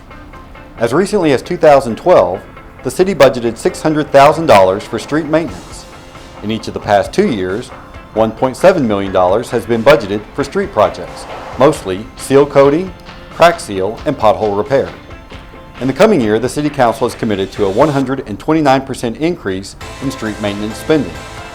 That equates to $2.2 million more, for a total expenditure of $3.9 million. That financial commitment will represent year one of a rolling 8-year plan to maintain city streets. In other words, every city street in San Angelo will, at a minimum, receive maintenance every 8 years. Currently, streets are maintained on a 12-year cycle. The higher level of street maintenance is being made possible by San Angelo's vibrant and growing economy. We're conservatively budgeting a 12% increase in sales tax collections in the coming year. That equates to an additional $1.9 million in revenue in the city budget. Also, property values have risen 9.75%. That will yield an additional $2.5 million in property tax revenue. Many of the services the city provides, including street maintenance, public safety, and parks, are funded through sales and property taxes. The increase in the street maintenance budget does not, however, address badly needed reconstruction of thoroughfares such as Bell Street, Southwest Drive, and 29th Street. Rebuilding Bell Street is estimated to cost $8.4 million. Southwest Drive is a $12.9 million project. 29th Street would cost nearly $5 million to reconstruct. In all, the city's capital improvement plan includes nearly $35 million in street reconstruction projects. That's nearly 10 times the cost of our increased commitment to street maintenance. The city's engineering services division is in the process of developing a strategy for rebuilding streets that need more than surface maintenance.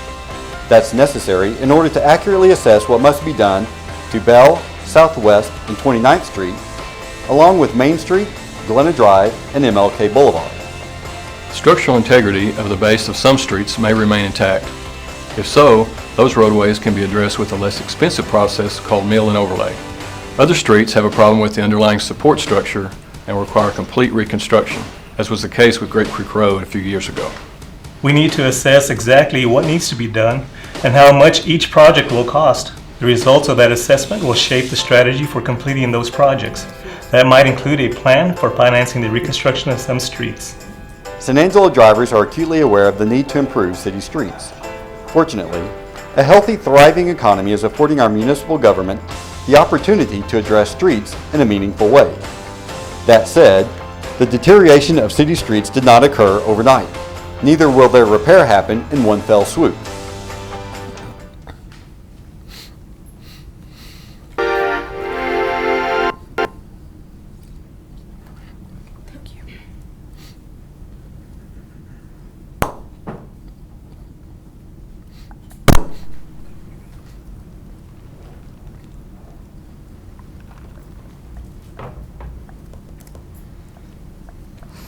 So with that, the budget is in your background for further review, but that is the presentation we had prepared for item B.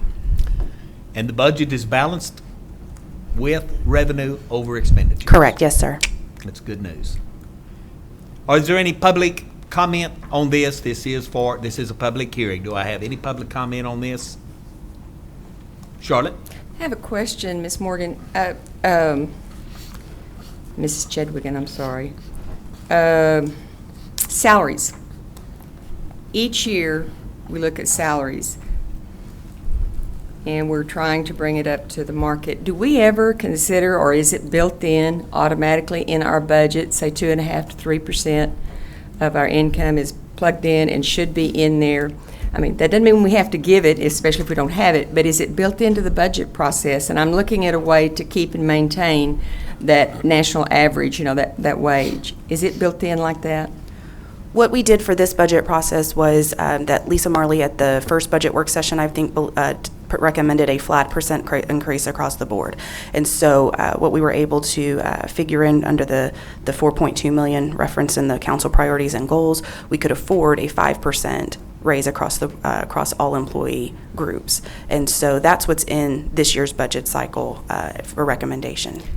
I understand that. What I'm asking is when we start to prepare the next budget, if we could make it a budget item that is in there always 2.5% to 3%. So that's something, a goal to shoot for, that we market so that we can keep that amount as a budgeted item instead of starting at zero each year. Ms. Farmer, I know that when we had our retreat, of course, we discussed making sure that we could get our staff to at least closer to the market value within a 3 to 4 year period.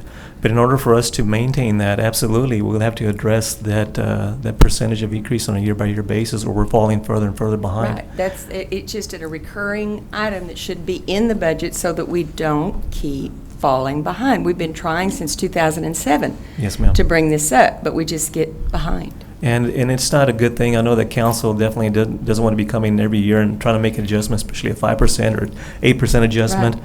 We would rather have it to where those adjustments occur regularly once we get it to market value. And the goal right now is to get it there, you know. and once- Regularly in the budget to work with is what I'm asking. Absolutely. Further council comment? Can- Public comment? Yes, did you I have have just a something? quick question regarding the video that we just watched. How many people were at the capital improvement hearing or public meetings that you had?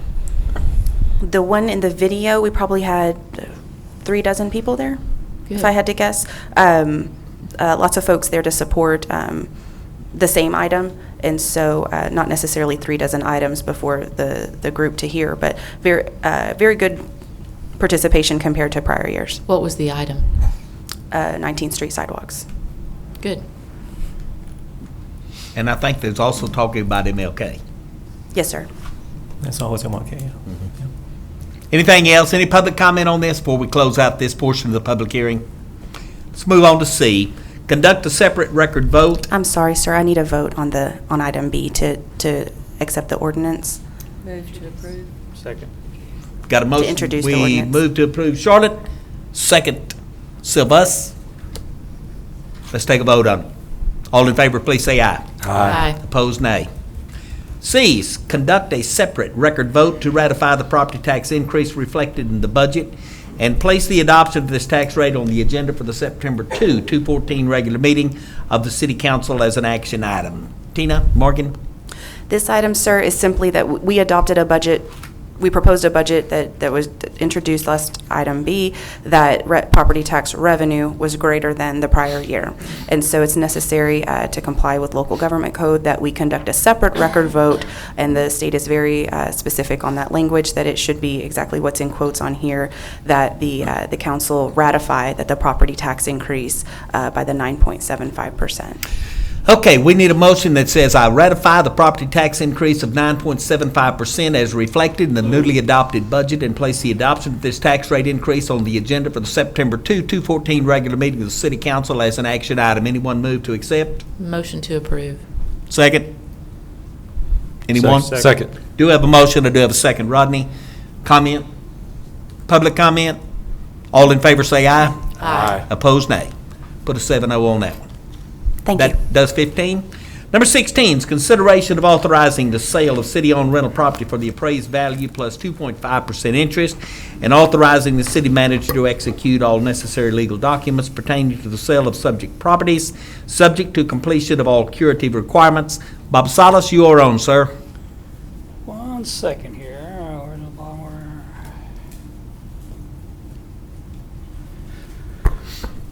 Good morning, Mayor, Council. Staff is requesting permission to pursue the sale of the city-owned duplexes and the two single units on Shelton Street to the Public Housing Authority. We obtained the duplexes at cost from PHA in 2000, more of as a management transfer, and we bought the two Shelton homes from Coastal DC as part of the Blackshear project in 2009. We have been landlords for the last 14 years, but due to cuts in federal grants and loss of staff, we're no longer able to manage the properties. We got a new appraisal on these properties, and here's the updated appraisals.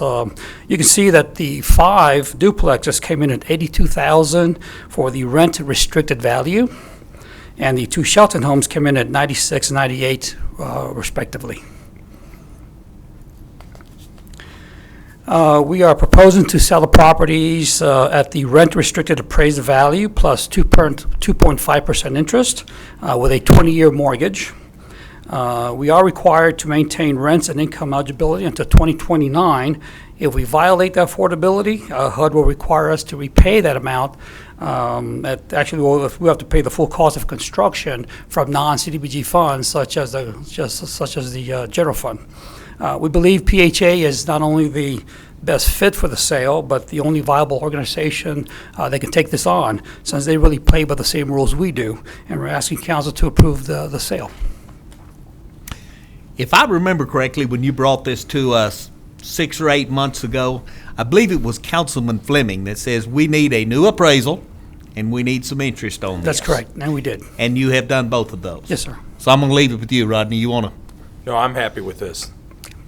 Well, then I let's- move that we accept the sale. That's what I wanted. Anybody want a second? Second. Marty is seconded. You have a question, Charlotte? The monies that we received from selling the $768-something thousand, there you go, that we're carrying the note and payments will be made to the city That's correct. monthly on that? Monthly or annual, whatever Monthly works or out for us. annually? Either And way. what is the purpose and what, that money that's repaid to us? They will Are we go- retiring any kind of debt They will go back into the affordable housing programs. back into the affordable housing ma'am. program? Yes, ma'am. But there's not a debt to retire with these funds? We do have on the, we do have a note on the duplexes that we can retire because through the Producers Park Section 108 loan, we tied them up, but we will be able to secure those as well. We were able to retire that loan. Okay. Further Thank you. comment? I think you've done exactly what we asked you to do. Yes. We do have a motion, we do have a second. Do I have comment from the public on this? Want to call for the vote. Motion has been made that we accept this proposal as it has been made. It has been seconded. All in favor, please say aye. Aye. Any opposed, nay. Drop a 7-0 on that, and thank you, Bob. Let's see, number 17, presentation of the second quarter 2014 report from the Chamber of Commerce, Economic Development Council, and the Convention and Visitors Bureau, CVB. This will be by CVB Vice President Pamela Miller and Vice President for Economic Development, Michael Looney. You are on, ma'am. Good morning, everybody. Giving you the report for the second quarter, April through June.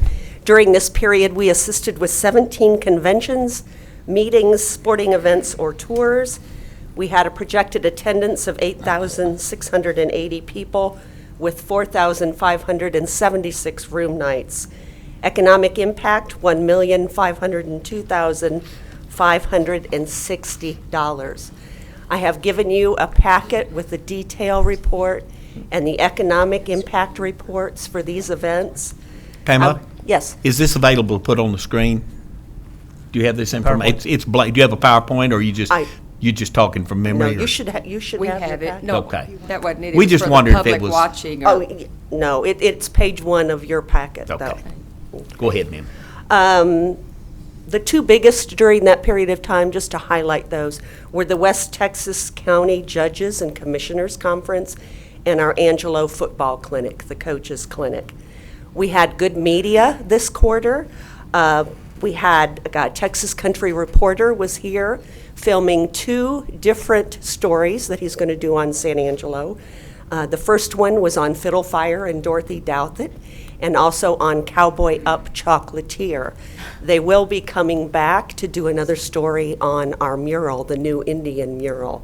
I have just, in fact, here this morning, received word from the Country Reporter that on September 20th, the Cowboy Up Chocolatier story will show, and that will be the kickoff of the new season for them for fall. We also received a story for the In Plain Air Festival in Travel Host, a full-page article, and in Art Connoisseur for the Forts exhibit of art that has been there the last month and a half. And you do have copies of those in your packet on page 20 through 23. Advertising this quarter included our usual pieces, our Texas Highways, Texas Country Reporter, Texas Monthly, Texas Events Calendar, the Facebook and the Google search, but we also added Convention South, Texas Annual Sports Facility Guide. We did a TV program on KEYE TV in Austin on getaways in West Texas. And we were a favorite, and they ran it again for the favorite getaway destinations about a month later. So we got the West Texas and then the best of the best. And those ran, both of them, in June. 2013 final numbers are in from the Governor's Office of Tourism, and that research is on page 10 of your packet. And I just wanted to highlight a couple of figures there. We've grown. 2013, of course, was a really good year for us. But in 2013, under industry employment, that travel was 3,670 jobs in our MSA, and we had a $5.1 million local tax receipts for our MSA for travel-related spending. So it shows that travel is very, very important to us. I'd like to highlight that the Governor's Office of Tourism Research will be our speaker for our annual tourism lunch, the Chamber Luncheon in September. That'll be on September 9th. I'd like to invite you all to be there so you can get the full report on what happened here in 2013. We attended trade shows or events in April for the National Association of Sports Commissions, International Powwow, the Dallas-Fort Worth Association of Executives, and that was held in Dallas, the Texas Travel Counselors Conference, and the Texas Police Chiefs Conference. In May, we attended Your Military Reunion Connection, and that was held in San Antonio. And we participated in the annual Forts Day in Fort Worth, along with our Fort soldiers, Bob Bluthart, and our cannon. In June, we attended the Texas Police Olympics. We went to Houston, where the Olympics were this year, to formally present our bid. That has been a long-going bid. There's a lot involved in that. Numerous facilities throughout the town have been involved. After we attended and presented our bid, the board came into San Angelo and basically went out and looked at all of our facilities. And in their words, we gave the most professional packet bid that they have ever received in the history of getting bids. So we were pretty proud of that. We don't know the answer yet on if it's coming in 2016. We have a pretty good feeling about it. Our competition is Dallas and Frisco. That is the short list. We should know in September whether we've got that or not. We also in June attended the NASC, which is the National Association of Sports Commissions, and there we actually got to have appointments with different sports planners across the United States. The mid-survey results are in. They are in page 9 of your report, and this is in the visitor center. And some people tell us more information than others, but it helps us know if our advertising is working and where our people are coming from. Our total room nights, again, visiting friends and family, top the list, and hotel revenue right behind that, followed by camping. How did they hear about us? Continually, number one is they picked up our brochure at another state welcome center or city welcome center. And number 3 was our advertising. Our top city at the mid-year point for visitation is San Antonio, followed by Lubbock and Midland. Our top out-of-state is New Mexico, and our top international was Italy. Top reason people came, vacation. Number 2 was weekend getaway. Just a couple updates on the hotels. After we gave our first quarter report, the very next day, we opened up the Hawthorne Suites. So that now gives us an additional 140 rooms. When you look at our occupancy now, that has been added, so that we have an additional 140 in our equation. And we are currently still down on our occupancy. Our average daily rate is still up, but it's coming down. The hotel rates are coming down weekly. We did a groundbreaking for the Wingate by Wyndham, which is over behind Twin Peaks Restaurant. They are anticipating a July opening. We also toured the Pearl on the Concho. That's the one over here near the convention center that's been in renovation for quite a while. It's now moving along pretty quickly, and we were pretty impressed when we took our tour. And they are anticipating a November opening. I don't have a date yet in November. And yesterday, I got to meet with the gentleman with the Candlewood Suites, and that looks like that will be our next one to open. November 18th is their day. That one sits right next to the Holiday Inn Select. And so by the end of the year, we're going to have an additional 400 room nights that we're going to be having in our equation. You have in your packet your updated Smith Travel Report that gives you all the details of our city and our competitive cities as far as occupancy and average daily rate. We have been down for over a year, and that average daily rate has been up, but again, coming down. Are there any questions that I can answer? I would just comment, Susan Morris is the one behind all of these murals, and she was pushing old Bob Phillips, the Texas country reporter, and I'm very proud of what she has done, and she has really done a lot to this. So I think a lot of the reason you and Susan Morris are the reason Texas reporter Bob Phillips is doing and that's a lot of good publicity for the city of San Angelo. So. Well, you know, we are an advertising partner. We are a top Texas town, and that helps because part of your contract, you do get a story. Well, we aggressively push that, and our A story has turned into 3.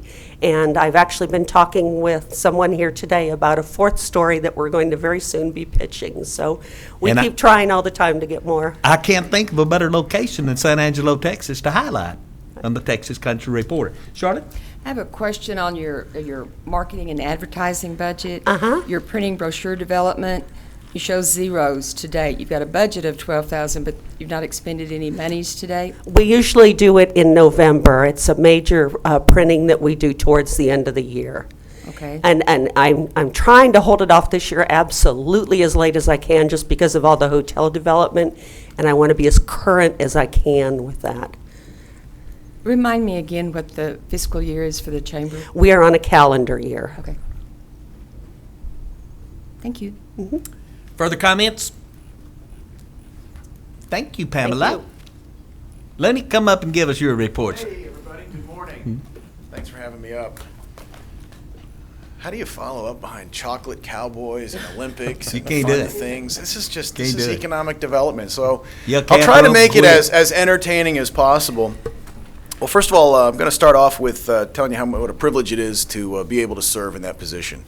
I've been here for almost 2 months now, and I've gotten to know many of you one-on-one, but this is the first time I've had the opportunity to speak before the council in a formal setting. So anyway, the second quarter economic development report for the chamber basically is broken up. You did state your name, Michael Looney, before you started, didn't you? Well, you did it for me. Okay. Michael Looney, San Angelo Chamber. Proud to be here.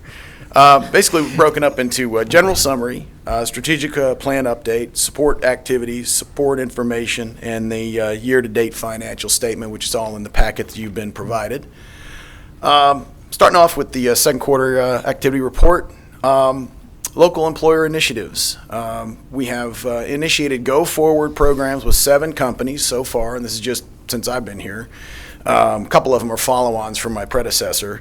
Most of them were generated pretty quickly.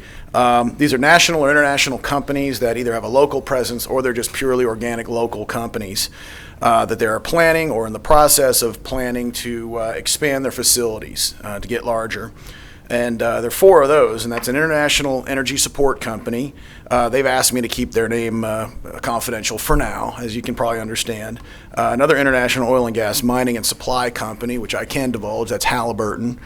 We have a large contact center that has engaged us, and we've put them in touch with several real estate owners to discuss potential contact center development, basically a call center.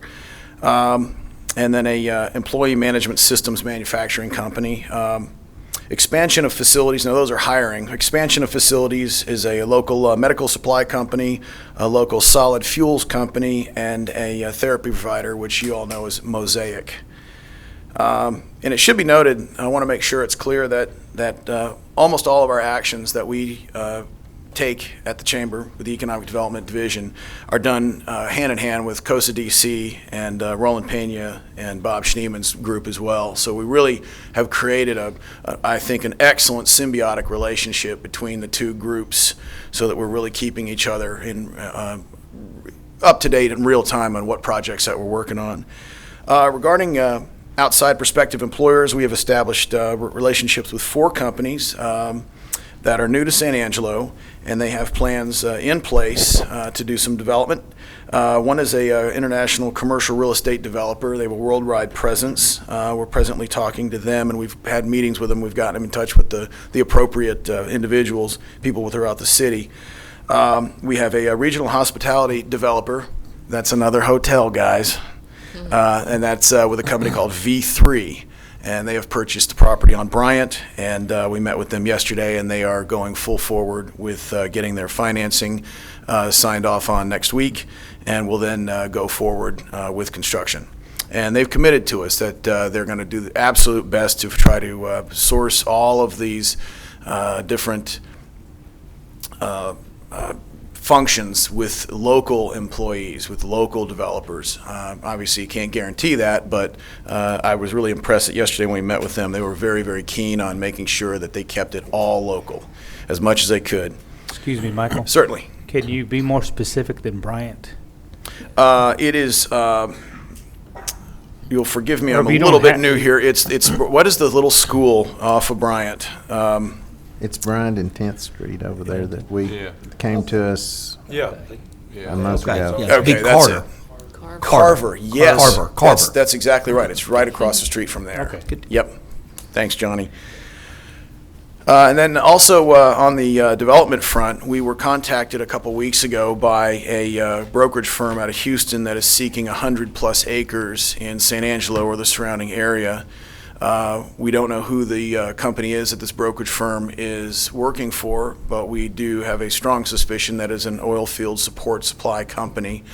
So we have made sure that any owners of tracts of that size that happen to be on rail have been contacted, and Elizabeth Grindstaff was very helpful in helping me get some intelligence work done on that and get that to the right person. We did get a report from a brokerage firm yesterday that they are proceeding, and I don't know exactly what that meant, and they didn't tell me, but they said they are proceeding. So maybe next month I'll be able to tell you who they are and exactly what they're proceeding on. We have also worked very closely with the Development Review. We're staying really, really involved with that to lend any support and give any value that we can to any concepts that are coming into fruition. Physical therapy clinic, we are working with a CrossFit nutrition clinic, and then of course we helped in the DRC with V3 Capital for the hotel on Bryant across from Carver. That's basically the initiatives that we've got going on so far, 8 weeks into our tenure. Are there any thoughts or questions on anything that I've heard, that I've spoken of so far? Anything else? Nothing? Okay. Do you have any questions? All right. Hold on just a minute. We're not through with you. No, I've actually got more to talk about. Oh, okay. If you want to hear some more. On the strategic plan update, Phil led the annual trip to Washington on April 28th through May 1st as part of the overall Goodfellow Air Force Base Community Partnership Initiative. And I know some of the council members did attend. They had a briefing with General Otto, Chief of Staff for Intelligence, and they met with Senator Ted Cruz. And the pictures of that event are in your packet. So you'll be able to see the smiling faces with some pretty high-ranking people. Signed off on 2 memorandums of understanding and that's regarding the Air Force Joint Emergency Management Training Work Group. The MOUs were signed for Combined National Incident Management Services training and for the shared use of Goodfellow Firing Range and Training Facility, and that's in conjunction with Tom Green County Sheriff's Department. Some of the subgroups continue to work on ongoing action items as part of the Goodfellow Community Partnership Initiative. I'm not going to read through all of them, but they're in your packet. But some of them that were notable are the Shared Library Support and Usage, Shared Vehicle Maintenance Project, Training and Education Partnerships with Angelo State and Howard College, and the Enhanced Center for Security Studies Cooperative Enhancement Agreement. Any thoughts so far on that? Any thoughts, Council? Very well. All right, that pretty much sums up the basic summary. We included the financials that are on probably the last page of your packet. We eventually did get them to transmit. It was a pretty big file we sent because of all the pictures. But other than that, I think that's pretty much it. We're having a great run so far, and I expect that next time I talk, you will see a longer list of companies that we can divulge the names of and be able to bring more good news to all of us of the companies that are expanding and coming to this city. Michael, I appreciate it. I'm impressed with your 2 months of employment. I continue, sir. Charlotte, do you have something? I have a comment. Yes, ma'am. Sorry, I haven't got you called yet. That's quite all right, I Charlotte. just had got there. I'm having trouble with the phones. I really am. She really is. But I do have a comment about the chamber. Yes. There's a lot that goes on that people don't realize that the chamber does. And I'm going to bring up the West Texas Legislative meeting that just took The place. summit. The Highly summit successful. that just wrapped up. I Yes. attended. Most impressed, but I'm not talking about just the speakers and stuff like that. I'm most impressed with the function that the chamber and their coordination of events, their staff, the movement with ease and just about everything. I have to bring up numerous events, the trip to Washington, always a very coordinated event, very professional. We just recently had the lunch in the state of the city, and even in the absence, because he was in training, what the staff just performed and executed just smooth. And it's a great job that goes on behind the scenes. There's a lot of work that we don't see and that we're not aware of. And I just wanted you to know that I did notice it and received lots of comments, and they were all very good and favorable. Just one little thing, and I'll tell you about it later, Phil. That's awesome. Thank you, Charlotte. Thank you. Anyone else care to comment? Very good. Thank you all Brother very Levy. much. Appreciate you, sir. We are now ready for number 18, which is the first public hearing and consideration of introducing an ordinance amending the Water Advisory Board membership composition.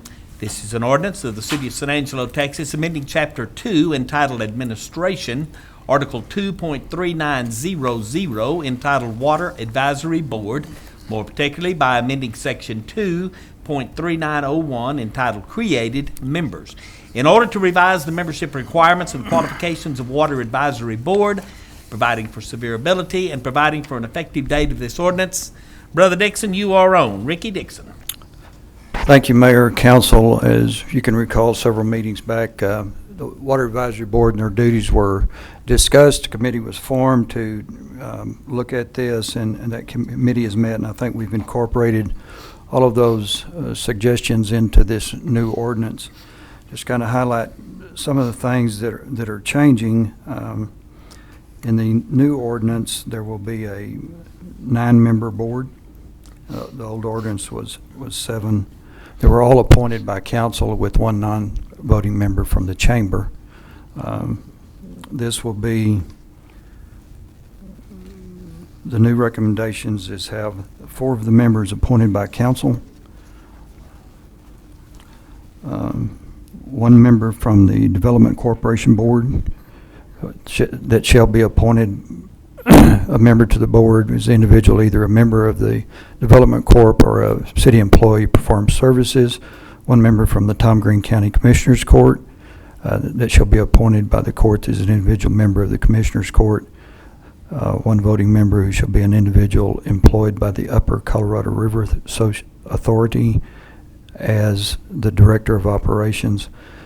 Still have the non-voting members from the chamber and a non-voting member which shall be the Water Utilities Director or a designee of such director. And the Water Utilities Director, his designee, shall act as Secretary of the Board. That's sort of the bulk of it. Another important portion of this that was discussed at length was that all the applicants that to be appointed by the City Council, those applications will be vetted through Mr. Valenzuela, and then his recommendations to the council for those appointments. So that's kind of the highlights of this. This is the first reading. I do request if we have missed something or if anybody has any questions, we'll try to answer them. Ricky, the only thing that I see that's perhaps missing is the number of meetings or when the board will meet, the committee will meet. We had discussed at minimum at least once a quarter, and also as requested by the board as well, or by the city council. So again, we want to make sure that we include that in there. The other question that I had, considering this and the new ordinance if adopted, will the existing board be dissolved and we start over? Is that the preference going into this? I think as you look at the makeup of the committee itself, we may have a few members of the committee that fit the bill as far as what the qualifications are that definitely we would like to take a look at and continue with. But there are some changes that will need to be implemented, so there would be a change on that board. Probably not a wholesale change, but some changes for sure.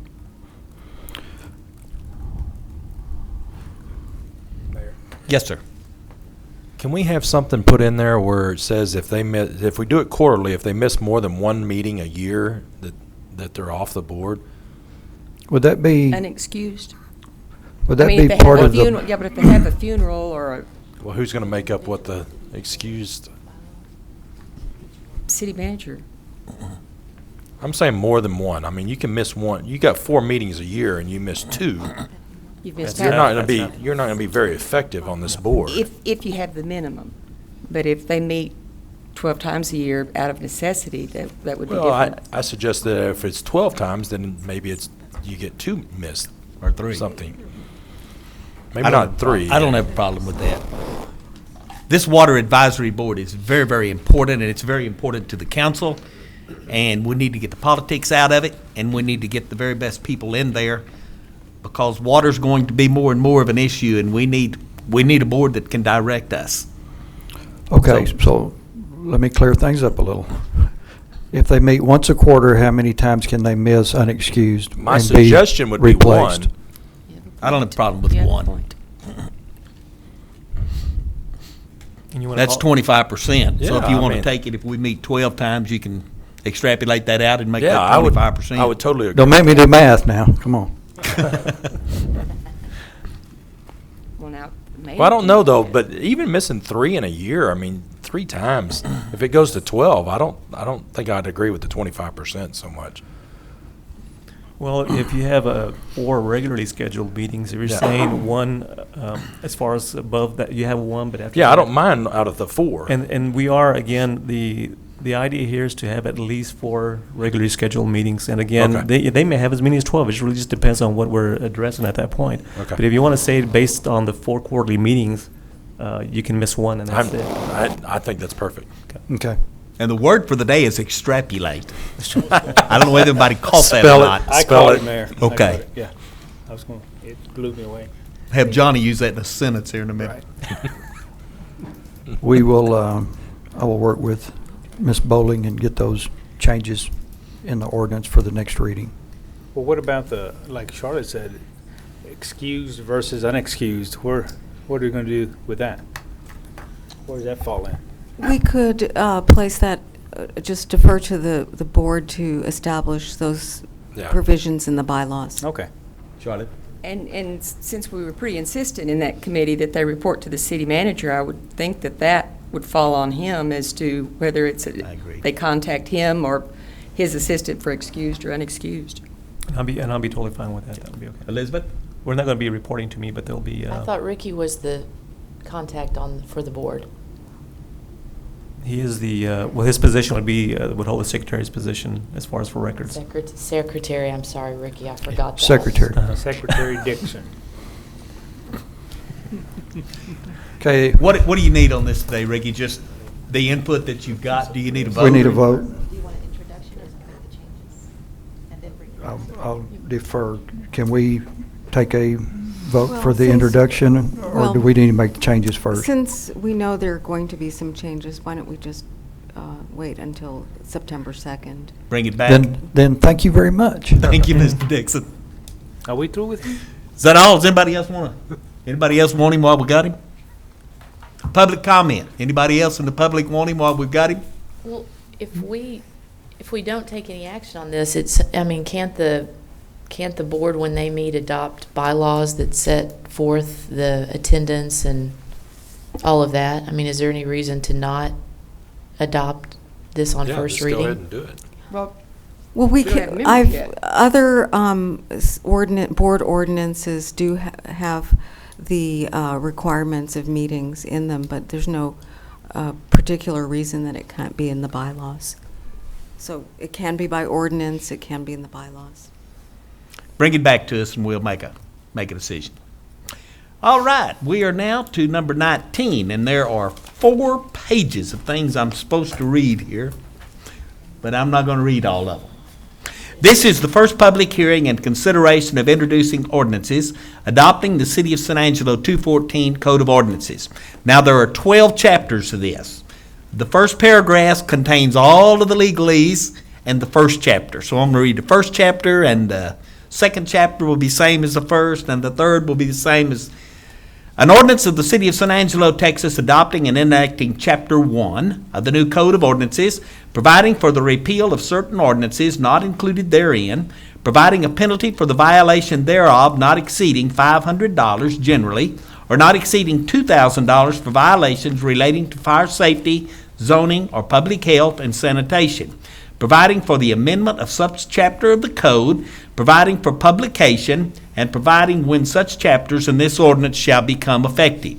Chapter 2 is the same as the first. Chapter 3 is the same as the first. Chapter 4, 5, 6, 7, 8, 9, 10, 11, 12, and dependencies are all the same as the first. And I think this is yours, Ms. Bowling. Well, I'll go ahead and ask the city clerk to explain the background of her project, working with the company that presented the codification project. Ms. Ramirez. Thank you, Mayor. Basically, this is a recodification where normally this is done every 10 to 12 years. But the changes in this supplement are format changes only. The attorney that reviewed this, which is who we hired through Franklin Legal Publishing, reviewed it, had the legal review, told us the things that the departments needed to address. They need to address those issues with the city attorney, which are not in this recode. This is strictly a format because the code itself was getting too big, too cumbersome. Every time we had an amendment, it really involved more of the format as opposed to just the substantive matter. So this is only format. There are some title changes into state and federal agencies, and that is it at this point. We're not changing any meat of this ordinance. We're Right. not changing any of the rules or regulations. You're correct, Mayor, and we hope in the future for each department to look at the ordinance under their purview and suggest changes that might be more workable. However, it's impermissible for us in a global ordinance to pass changes that are substantive as to each chapter because the charter states that every ordinance shall be one subject only. And so we're achieving what we can legally and accomplishing the purposes of a format-only recodification. I don't have a problem with that. Does anyone on the council have comments on this? Charlotte? I have a question. Financial impact, $11,450. What does that entail or cover in this? I have a sample if you'd like to review it. Basically what they're doing, they're giving us a brand-new code of ordinances with the format changes.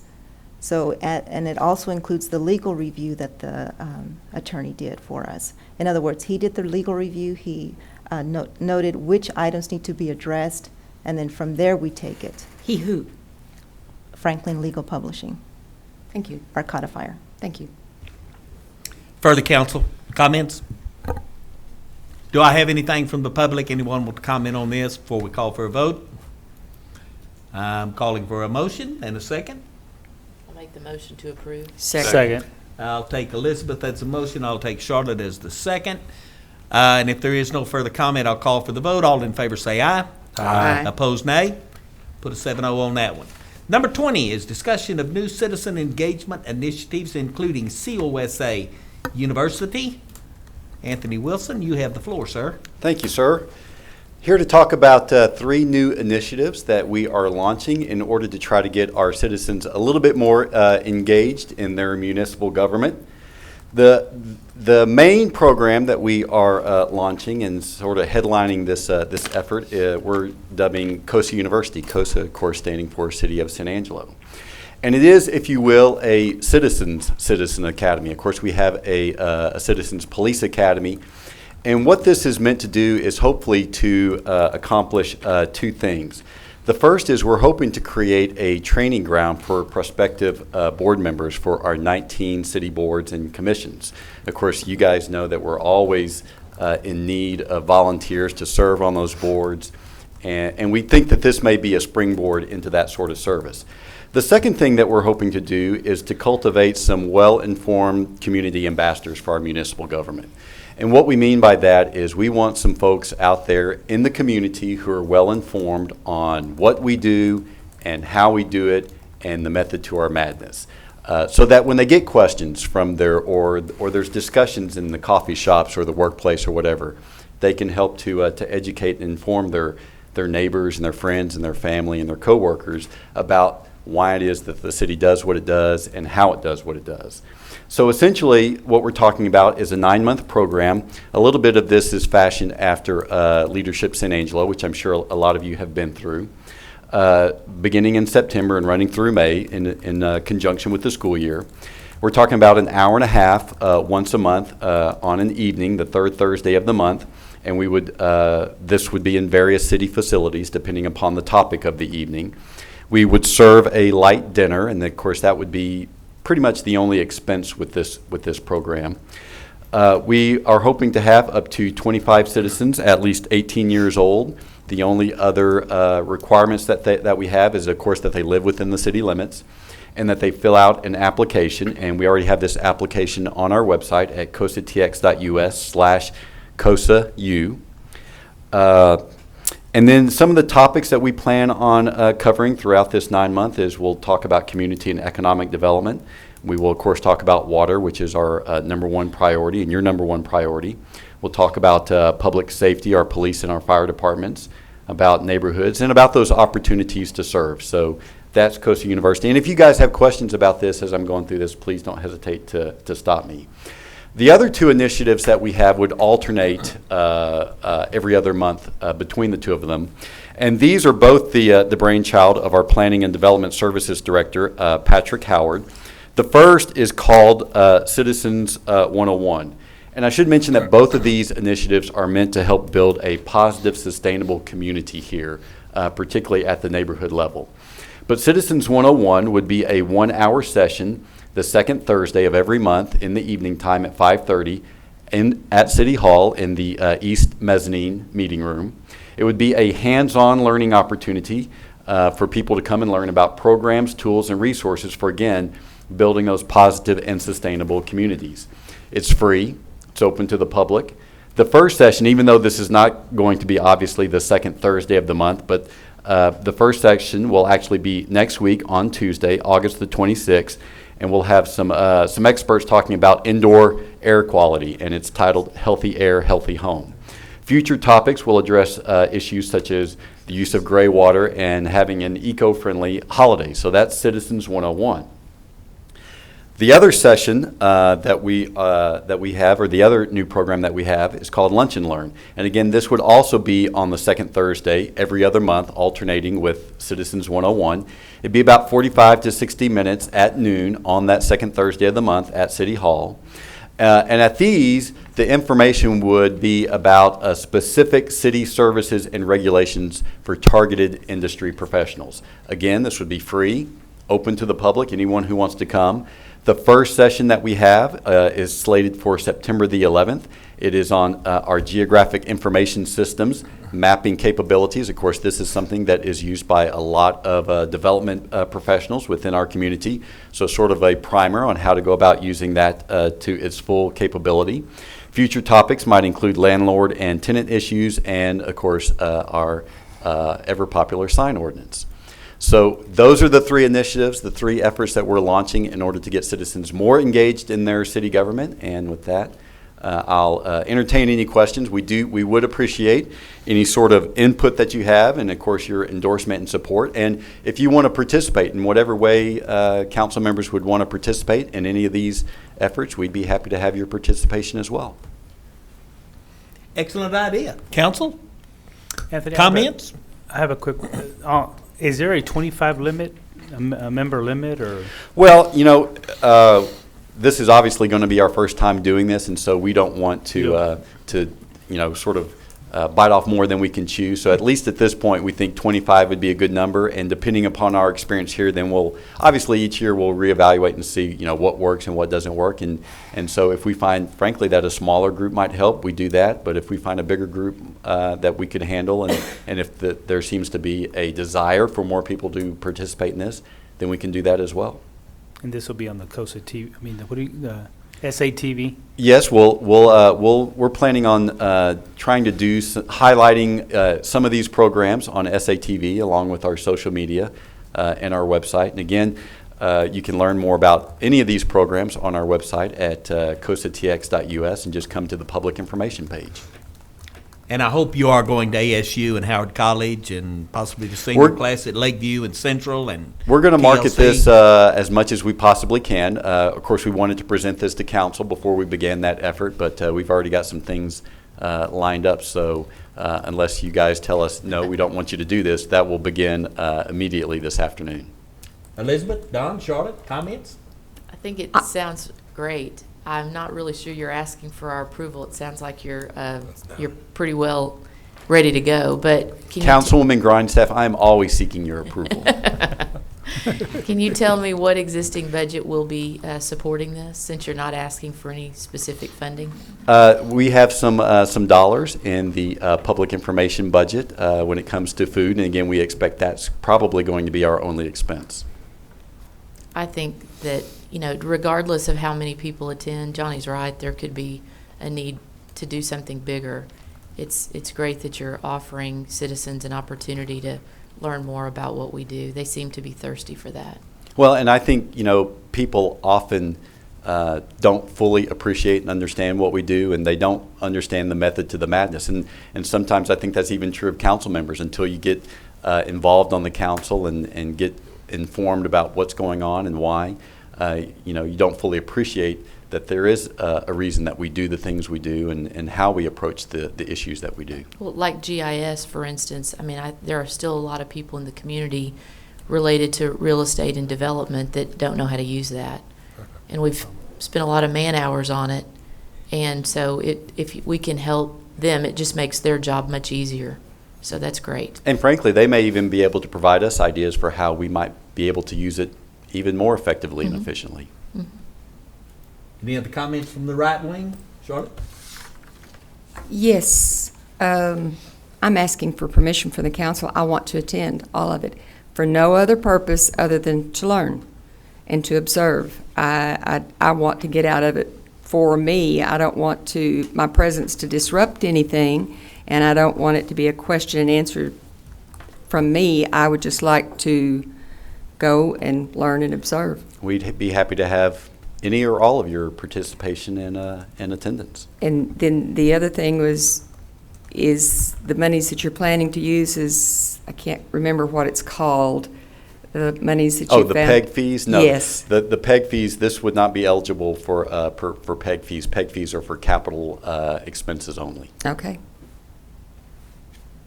Comments from the left wing? Sound like a good deal, Anthony. Thank you, Mayor. Good job. Jim, do you have something on this? I was going to call for public comment. Yes, my name is Jim Turner. Just a couple quick thoughts here. First, want to know if any of this has been coordinated with the Chamber on their Leadership San Angelo program that they've had for a number of years. And seems to be a little bit of a duplication of effort and goals there. And I think it's a great idea to reach out to the public and educate them and try to get more engagement. but as part of the total package, I really think the city needs to review some of the procedures and policies and the way it does business that actually are actively discouraging citizen engagement. Don't have a lot of time to go into them right now. The meeting's almost over, and this is probably, everybody wants to get to lunch, executive session, and do stuff. But there are a lot of things that are going on that are discouraging active participation by the citizens. It's difficult to sit here and watch some of what's going on and decide that it's worthwhile to get involved. And that's all I've got to say right now. Thank you. Thank you, Jim.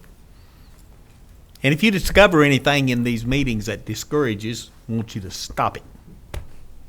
Well, of course, and one of the things that Mr. Turner addressed that I want to just respond to is we did actually talk with the Chamber of Commerce about, how their program runs. We don't want this to be obviously a duplicative effort of Leadership San Angelo, of which I am a proud graduate, and many of you are as well, and so that program really addresses a wide spectrum of issues regarding our community, and we're going to be focused only on what our municipal government does.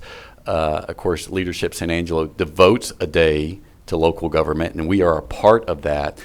But, I think Leadership San Angelo's students or participants only spend 2 or 3 or 4 hours learning about what's going on with their municipal government, and this is going to be much more intensive and much more focused on city government. I applaud you. All right, our next thing is item number 21, which is discussion of executive closed session. We will bring that up after our executive. Number 22 is consideration of adopting a resolution of the City Council of the City of San Angelo, Texas, authorizing the city's, that also is executive. Okay, and when I got to Railroad Commission and I saw the man sitting there, I realized that's also executive. Number 23 is consideration of approving a board nomination by council and designated council members. A is the Zoning Board of Adjustments, Fred Adams, SMD 6, to an unexpired term, January 2016. Do I have a motion to approve Fred Adams? Motion to approve. Second. Do I have a motion? I do have a second. Do I have further council comment? Do I have clarification? Clarification? This is not alternate position. This is a replacement of my appointee. I would have to look at the. Because that's what it says, replace an expired term, but it's not An alternate. an alternate. I would have to look at the membership. Okay. Do I have a motion? Do I have a second? No public comment? No further comment from council? Call for the vote. All in favor say aye. Aye. Any opposed, nay? And I guess it's time for us to go into executive. That about covered it. Let me read the legalities of this. Executive closed session. This is regular agenda number 3E. Executive closed session. Executive session under the revisions of Government Code Title 5, Open Government Ethics Subtitle A, Open Government Chapter 551, Open Meetings Subchapter D. Exceptions to requirement that meetings be open under the following sections. Under the first bullet is Section 5510711. To consult with an attorney on pending litigation proceedings before the Railroad Commission of Texas, and to consult with his attorney on contemplated litigation. Bullet point number 2 is Section 55107.2. To deliberate the purchase, exchange, lease, or value of real property pertaining to the value of Lake Nasworthy Addition, residential lots owned by the city. It is 11:39. We are now in executive. It is 12:49, and I call this meeting back to order. We have had our executive session. Item number 21 is consideration of and possible action on matters discussed in executive closed session if needed. We did discuss one thing, and that was a resolution that is in item number 22. So as far as number 21, I will say that there's no action to be taken on 21, but I would like to read this motion in 22. And I'm going to read the words as we want it to be in the motion. And after I have read it, I will ask for someone to move that we adopt it as I have read it. We will adopt a resolution of the City Council of the City of San Angelo, Texas, authorizing the city's participation in a coalition of similarly situated cities in proceedings before the Railroad Commission of Texas and the Texas Legislature related to the city's authority to effectively review and regulate utility rates, to find and determine that the meetings at which this resolution was passed was in accordance with the requirements of the Texas Open Meetings Act, making other findings and provisions related to the subject, and declare an effective date. Will someone so move that we accept this as written? So moved. Second.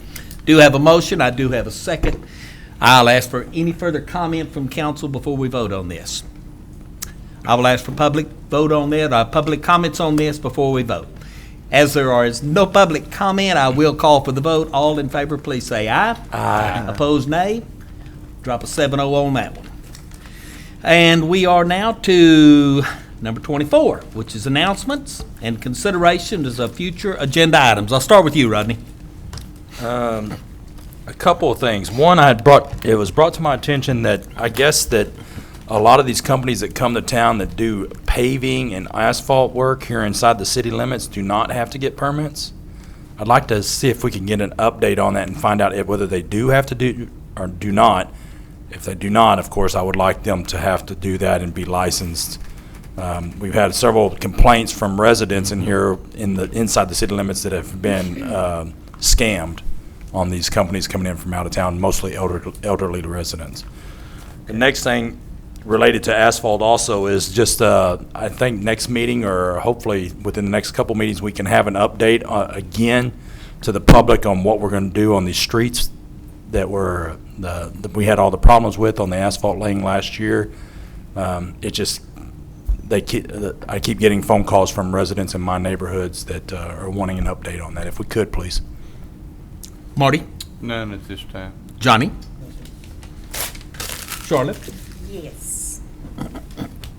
I would like to activate a Charter Review Committee, get them started and working. That's a long process. And Mr. Mayor, I'd like to ask you to start that up if you would, please, sir.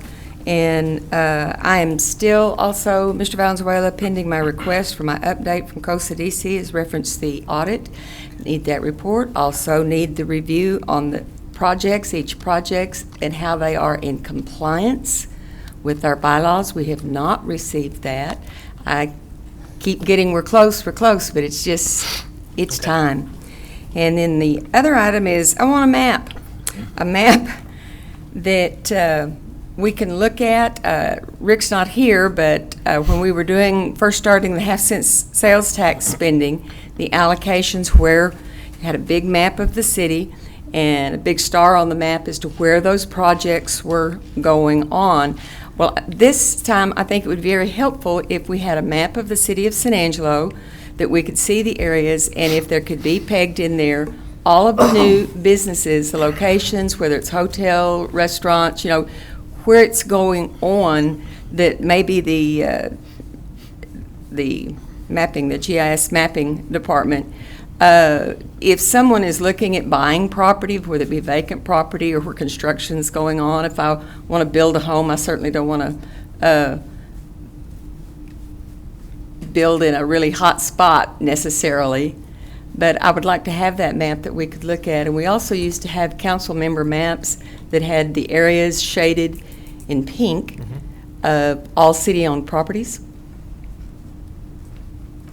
And I'd like to have that updated. It's not necessarily an agenda item, but the other thing was the same as Rodney brought up, the pavement. I've received a lot of phone calls, the aggravation, and yes, they've been getting an explanation from staff, but the comment, Mr. Valenzuela, has been, well, the city's in process of litigation. It's probably going to take 5, 6, maybe 7 years before we'll get anything done. They're not liking that idea. They want the city to litigate on that, but they want their roads taken care of. It's soup on some. Sure, we understand but what is that stuff? It's not oil. It's the emulsion. It's you can't walk across the street to mailbox because you slush in it. It's just there's no gravel and it's horrible. And people are now starting to track that black muck in onto their homes, their carpets, and need to really address and let the people know what we plan to do, even for a Band-Aid cure,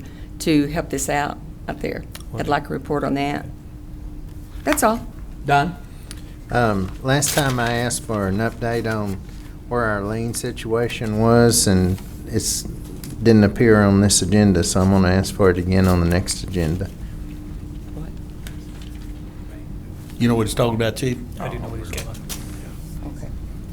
Elizabeth? No, sir. I have one item that I would like to put on the agenda for discussion, and that has to do with the $3.6 million fee that Republic has paid us for our landfill. I would like to use this fee for the good of the citizens so that every citizen in San Angelo can profit from this fee. And the best thing I can think of is that we use this fee to take care of the water deficit in our water operating fund, to bring this thing up to zero so that our citizens will not be charged to conserve water. So I would like this on the agenda because I want to use this fee before we spend it for anything else. Marty? I forgot to mention